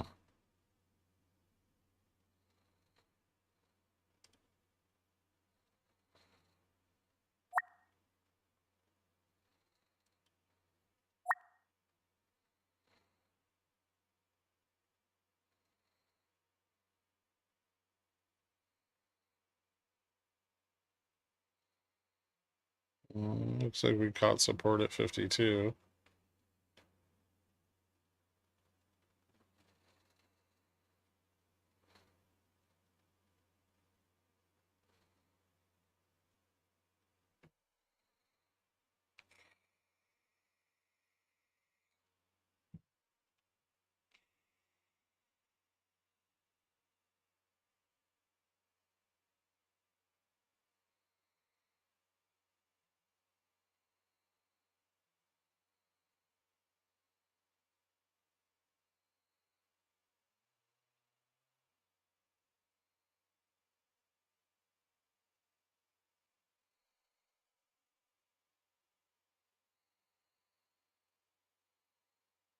sure if they're going to leverage up that vol short or not, though.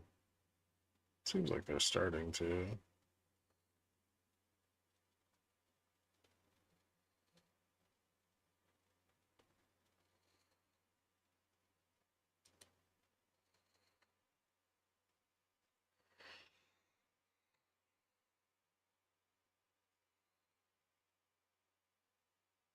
A little bit of positive gamma to the upside here. We're back above the delta flip. Yeah. Just barely.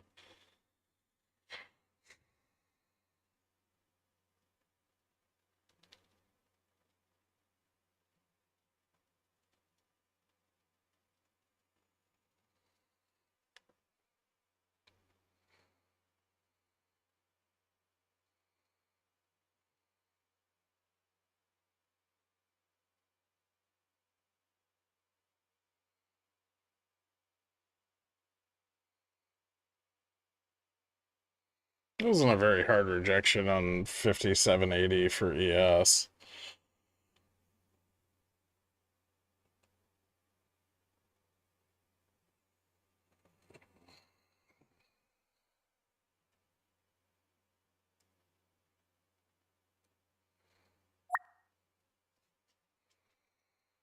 Going back up to the gap at 62.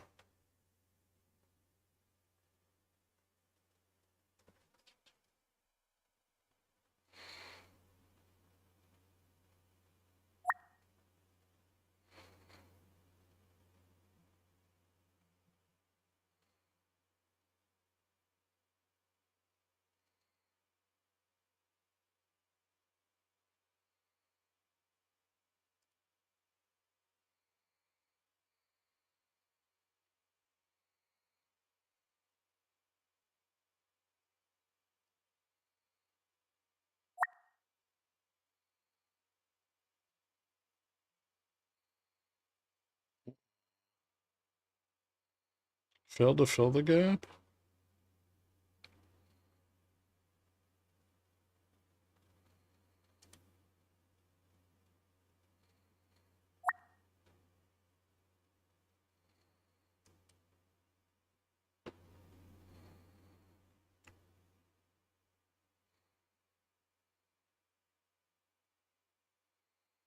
Huh. Really getting pinned to the flip point here. But it's kind of shitty.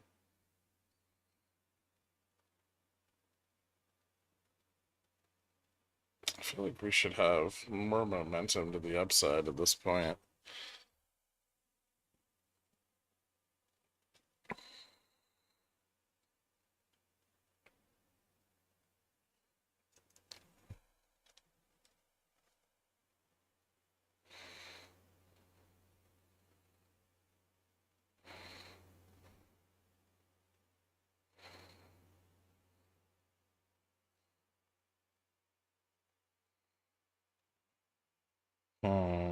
This doesn't look good.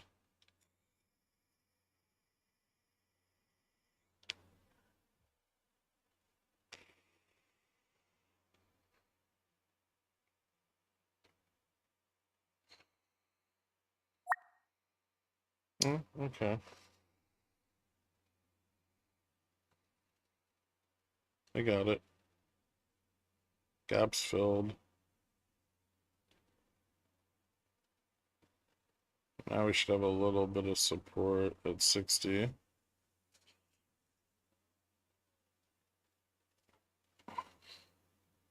Also delta back to positive.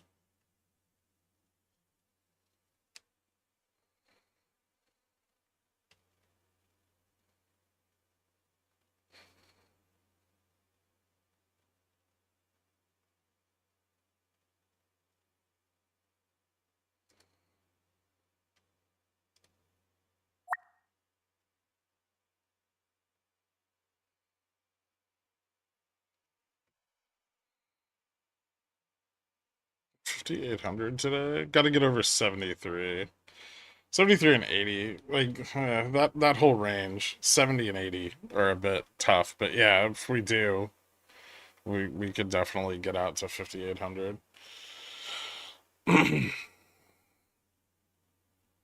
Bears are kind of fighting for their 57.50 synthetic short, which is not small.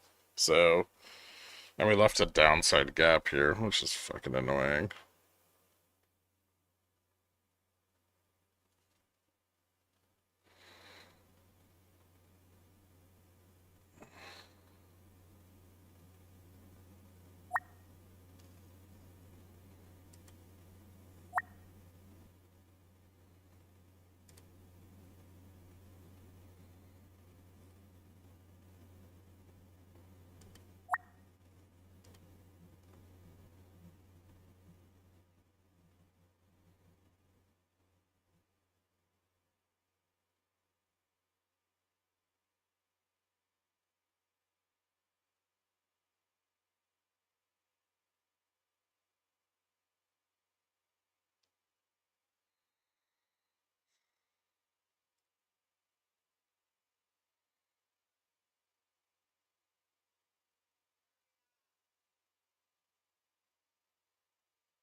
Hmm.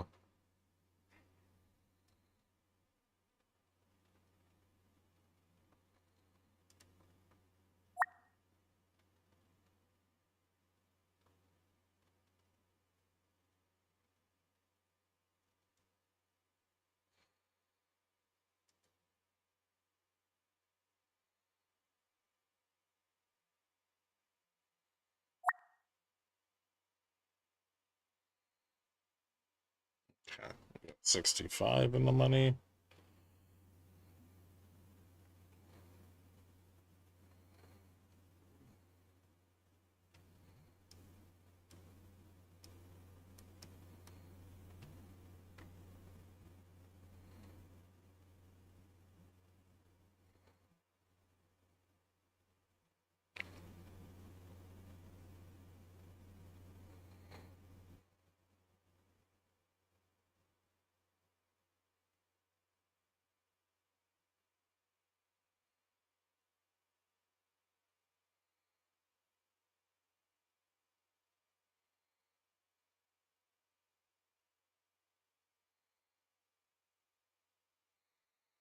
See if we get a higher high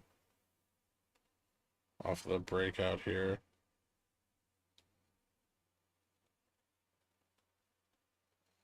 Looks like the volume's picking up. VIX at 24.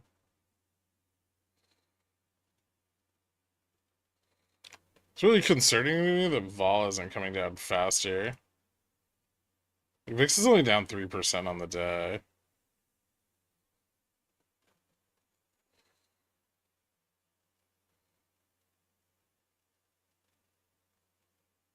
There's the 73 test.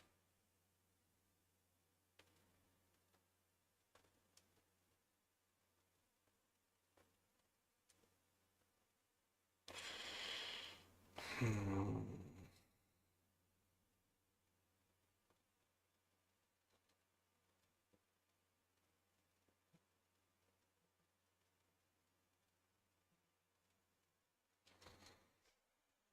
5780 ES test, and we broke to the upside of 5780. MNQs above 2200.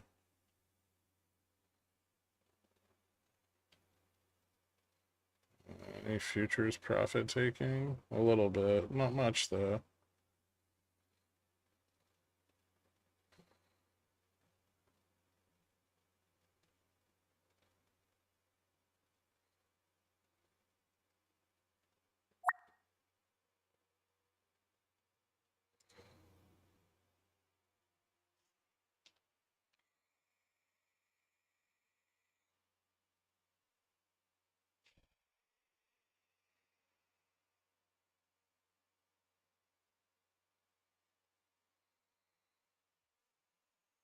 Strangle's about to get rugged so fucking hard. I think we got the breakout. I don't think you're gonna get rugged. I think bulls might have gotten a handle on this.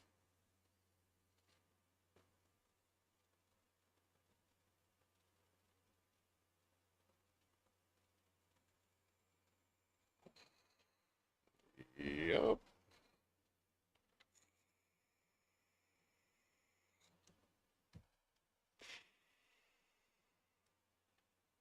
Next upside test for ES is 5807, which is the bear confirm.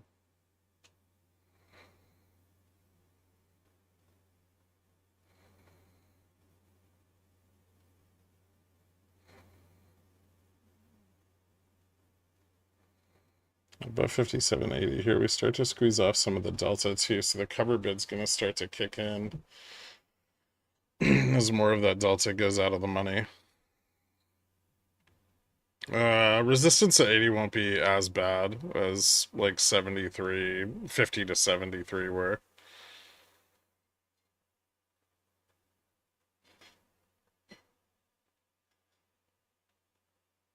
Because of the cover bid. Because we pick up delta like a bunch. I'm just gonna buy delta on the upside move here.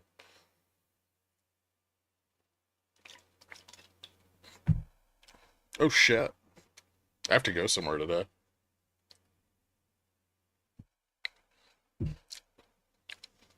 I guess I'll just toe ring gang my 5775s. That couldn't go terribly right.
Pull back to fill the gap at 78. There's also a gap at 65 though. So be careful.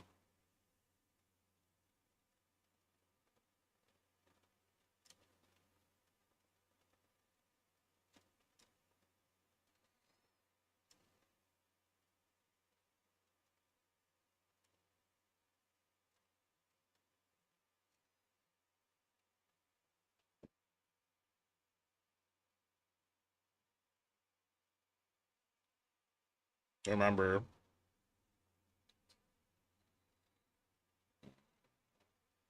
actually, if we lose 73 here, is that going to be bearish?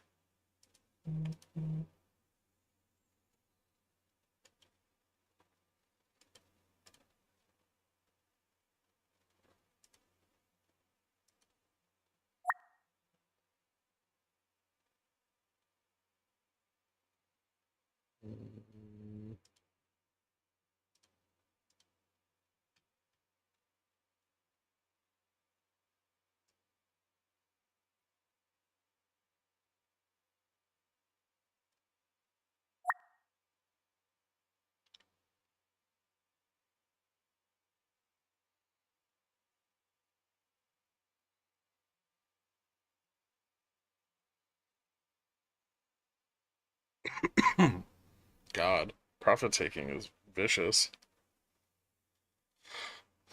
He's coming to my place. Don't tell anyone I told you.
Maybe.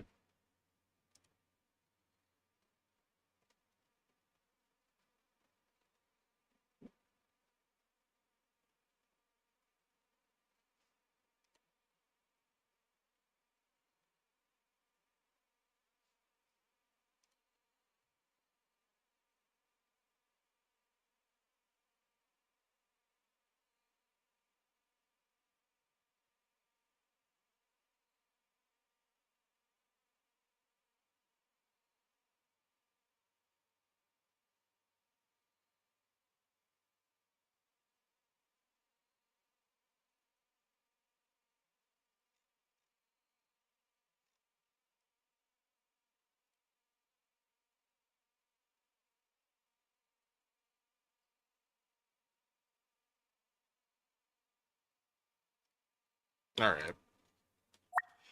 I'm gonna take off, but I will leave the stream running for a bit till I have to leave my house, and then I gotta flip it off. All right. And I will see you guys on Sunday. You're taking off Friday? A little early, yeah. I will. Tristan Daniels.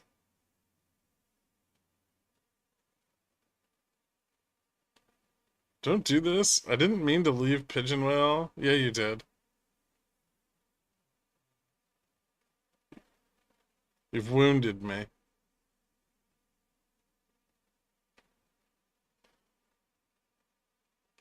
Tell us we can test 5830 first. I mean, if it gets above 5800, it can run out to 5825 or 30. That's pretty reasonably.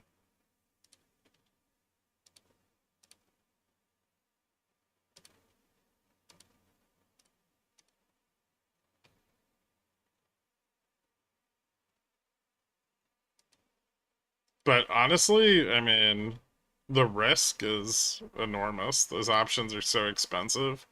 And even if we tested 5830, we're still massively below DN and GN, so you can just sell right back off again.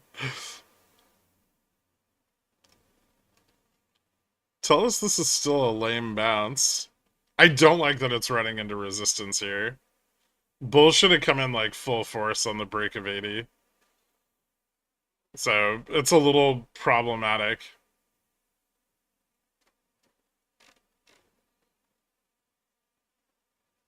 That's what I needed. You're welcome. I will say that ES probably wants to push up to like 5820. But it may not be the quickest path there. Or maybe like they try to like lever shit up into the end of the day. That kind of thing.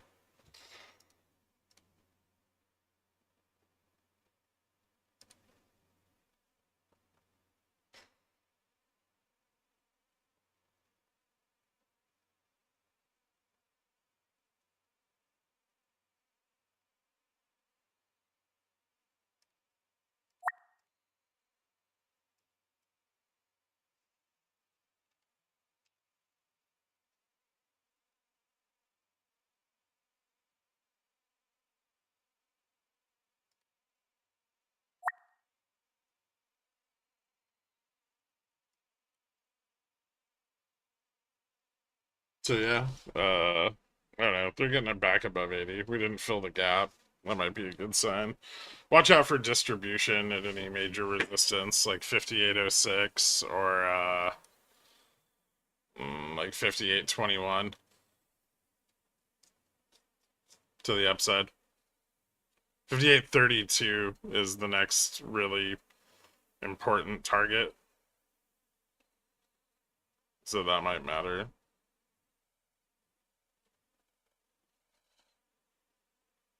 Downside, the gap at 65 and then 52, 52, 32, delta neutral.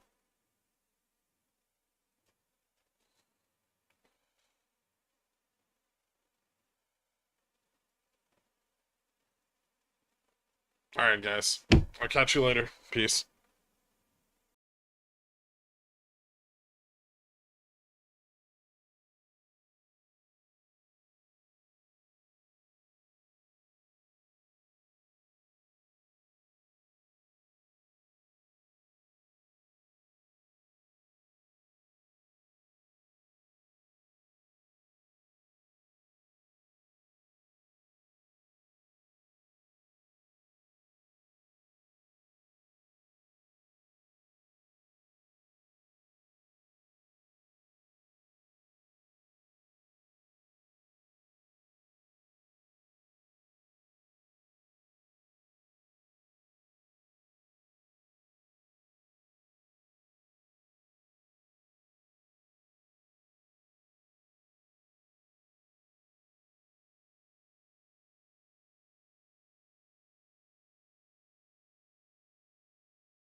I'm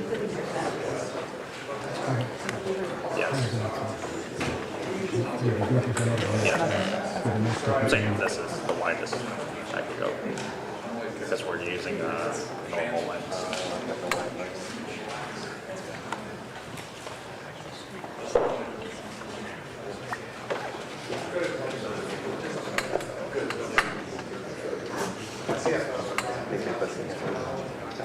Ladies and gentlemen, the President of the United States.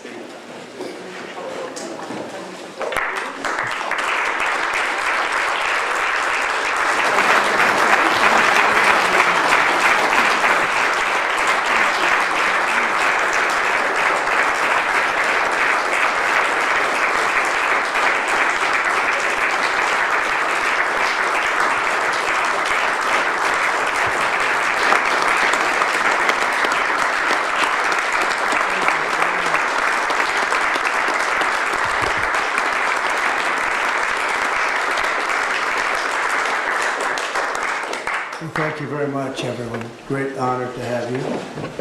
I know you've all been working very hard and very successfully.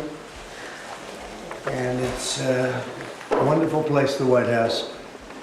I want to begin, is Johnny here from World Cup? I want to thank you for the selection. And they just had a presentation in the Oval Office, and I thought this was such a beautiful, this is the trophy, this is the big deal. The World Cup is the biggest sporting event, and Johnny Infantino is my friend for a long time, and during my first term, we worked out a deal to get the World Cup, and then because of lots of interesting things that happened, I ended up being president. When it showed up, I was always disappointed.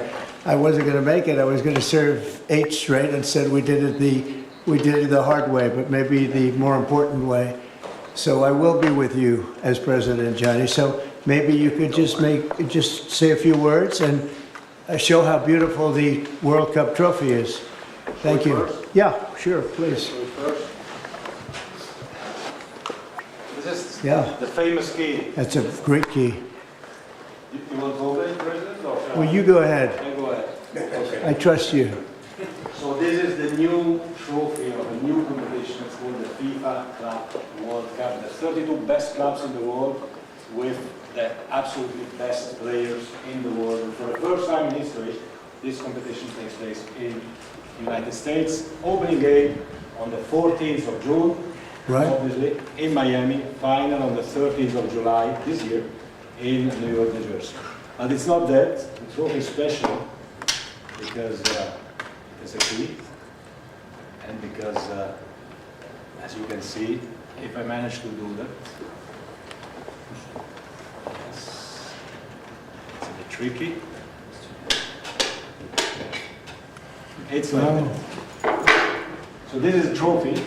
It is a trophy which represents, and that's why I think it's interesting to show this trophy exactly in this form, because it represents the past, but it's also projected to the future. There is no other sports trophy which looks like that. It has engraved the history of the game, of soccer or football as we call it, the participating teams of the first edition, the stadiums, the beautiful stadiums in 11 cities in the United States of America where this competition will take place. So at the same time, past, present, and projected to the future. And if I may, President, say another 2 words, and then I let you work. I would like to congratulate the President and the administration for not only for the World Cup, the Club World Cup, the World Cup, and the great work done, but also for this initiative that you are speaking about here. If I may add something in this respect, I'm not an expert at all, but FIFA, as you know, is a brand which is globally known, a very strong brand. The soccer economy in the world is worth around 270 billion a year. 70% of that, Mr. President, is in Europe.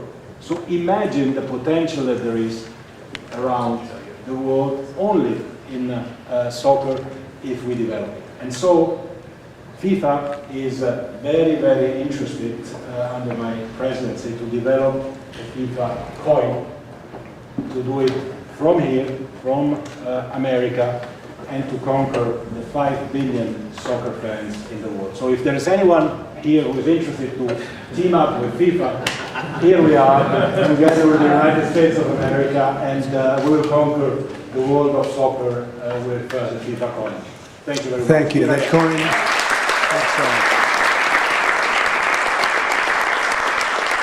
that coin may be worth more than FIFA in the end. It could be quite a coin, actually. Huh? Anyway, thank you, Johnny. Great job. I just thought you should see this trophy because it's really, it's the biggest sporting event in the world, and we have it here. And we appreciate being selected. Thank you very much, John. You do a fantastic job. And welcome to the first ever White House Digital Assets Summit. I know that many of you have been fighting for years for this, and it's an honor to be with you at the White House. I want to thank the White House AI and crypto czar David Sachs, Treasury Secretary. This is David right here, in case you don't know. You know David. And the man who's doing a great job as Secretary of Treasury, Scott Bessent, who's right here. Scott, thank you very much. Commerce Secretary Howard Lutnick, wherever you may be, Howard. Hi, Howard. He's doing some interesting work right now with all that's going on. He's right in the middle of it and doing a great job. Thank you. SBA Administrator Kelly Loeffler. And thank you. SEC Commissioner Hester Pierce. Thank you, Hester. Acting CFTC Chairman Caroline Pham. House Majority Whip Tom Emmer. Well, hello, Tom. Representative Brian Stile. Thank you. Brian, thank you very much. Digital Assets Council Director Bo Hines. Good, Bo. Great job. And many other distinguished guests. We have a lot of very distinguished people around the table. Some of them will be speaking. I want to thank Marco Rubio also, who's right over there. And we have tremendous people very interested in this subject. And last year I promised to make America the Bitcoin superpower of the world and the crypto capital of the planet. And we're taking historic action to deliver on that promise, as you know, around the table. Yesterday, I signed an executive order officially creating our strategic Bitcoin reserve. And this will be a virtual Fort Knox for digital gold to be housed within the United States Treasury. That's a big thing, Scott.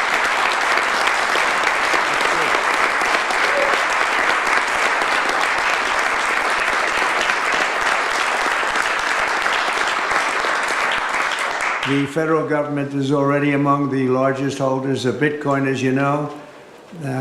Really one of the largest holders in the world, with as many as 200,000 Bitcoin obtained via civil law and various other forms of law, and including enforcement actions. These existing holdings will form the foundation of the new reserve. Unfortunately, in recent years, the U.S. government has foolishly sold tens of thousands of additional Bitcoin that were worth billions and billions of dollars had they not sold them, but they did sell them, mostly during the Biden administration. Not a good thing to have done. From this day on, America will follow the rule that every Bitcoin knows very well: never sell your Bitcoin. That's a little phrase that they have. I don't know if that's right or not. Who the hell knows?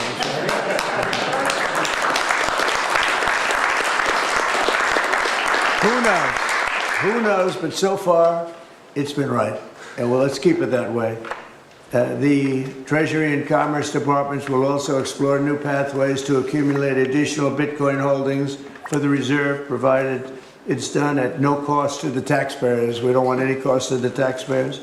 In addition, my order directs federal agencies to conduct an inventory of all crypto assets currently held by the U.S. government and determine how they can be transferred easily to the Treasury. Non-Bitcoin digital assets will be held in a new U.S. digital asset stockpile where they will be managed properly. My administration also is working to end the federal bureaucracy's war on crypto, which was really going on pretty wildly during Biden until the election came about. about 5 months before the election, he became a big fan because he heard how many people were in favor of it and how many people love it and respect it. But I guess it didn't work out too well for him. People understood what was going on and paved the way for groundbreaking innovations in institutional finance. Under the Bitcoin administration, regulators strong-armed banks. I mean, they really did. They strong-armed banks into closing the accounts of crypto businesses and entrepreneurs, effectively blocking some money transfers to and from exchanges, and they weaponized government against the entire industry. But I know that feeling also. Maybe better than you do. All of that will soon be over, and we are ending Operation Choke Point 2.0.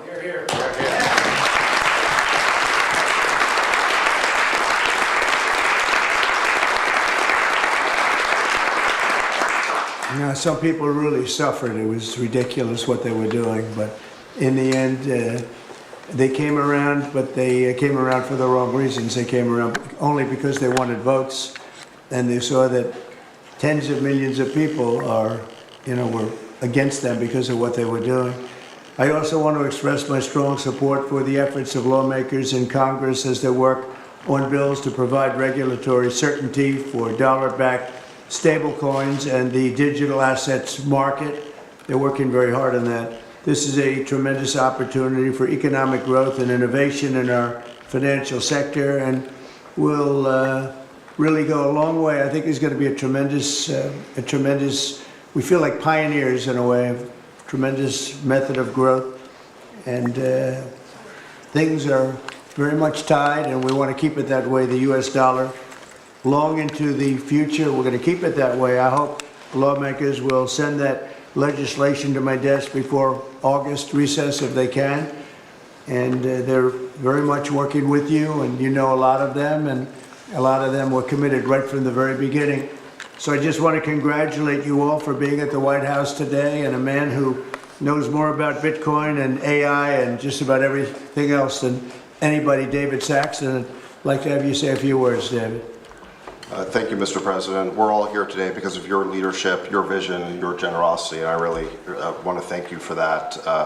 We're also here because of your desire to make America great and to introduce a golden age in America, including for digital assets. And we're here because of your love of innovators, or as you might say, high IQ people. We know you love high IQ people. And we have about 30 of them here in the room today. These are the top people in the digital asset industry. And one other thing that I think that you love is legal fairness. This is an industry that was subjected to prosecution and persecution for the last 4 years, horrible lawfare, and nobody knows what that feels like better than you do. So we really appreciate the fact that you understand legal fairness and that you're always willing to fight for the right thing, for legal fairness. You never back down. You stand defiant, even in the face of an assassin's bullet. It's an inspiration to everyone in this room, I think. So it's an honor.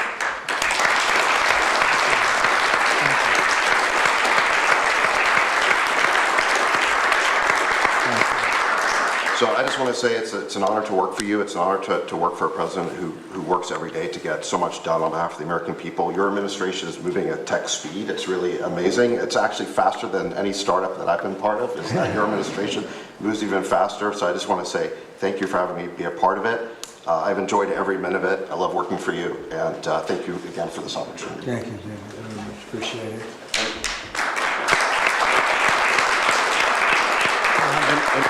And now I just want to pass the ball to Secretary Besson. Scott? David, so today, when President Trump has signed the executive order to establish the strategic Bitcoin reserve and stockpile, we're going to position the United States as a leader among nations in the digital asset strategy. It's important for the United States to recognize this fact and get ahead of the other nations in the digital age. We applaud the President's direction to use the digital assets already in possession of the nation, and we are going to establish this Bitcoin reserve. We will use this authority to augment the asset side of the United States balance sheet. As I've said many times, President Trump is creating assets for the American people, while most past presidents have created debt. And a large part of this asset program can be in digital assets. We are going to end the regulatory weaponization against digital assets. The Biden administration's actions did nothing other than punish innovators, and that all of you have made it here today is really a testament to your fortitude. Much of Treasury's responsibility in this order relates to the tax code and determinations around risk weightings, and I'm here to assure you that we are going to work with the Controller of the Currency, the IRS, and we're going to rescind and amend all applicable previous guidance. And we are going to put a lot of thought into the stablecoin regime, and as President Trump has directed, we are going to keep the U.S. the dominant reserve currency in the world, and we will use stablecoins to do that. Thank you.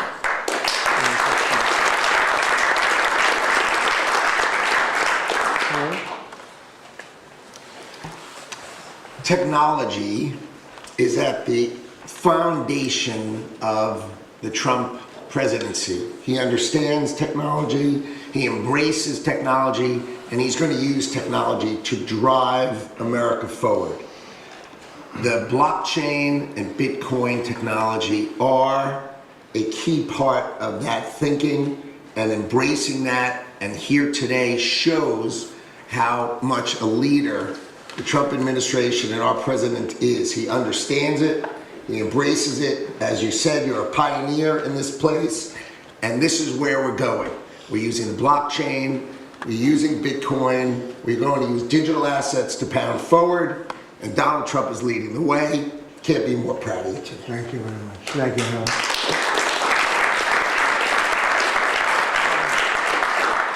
Kelly, go ahead, please. Thank you, Mr. President. This is truly a historic day, and as a crypto founder, I couldn't be more proud to be part of your administration.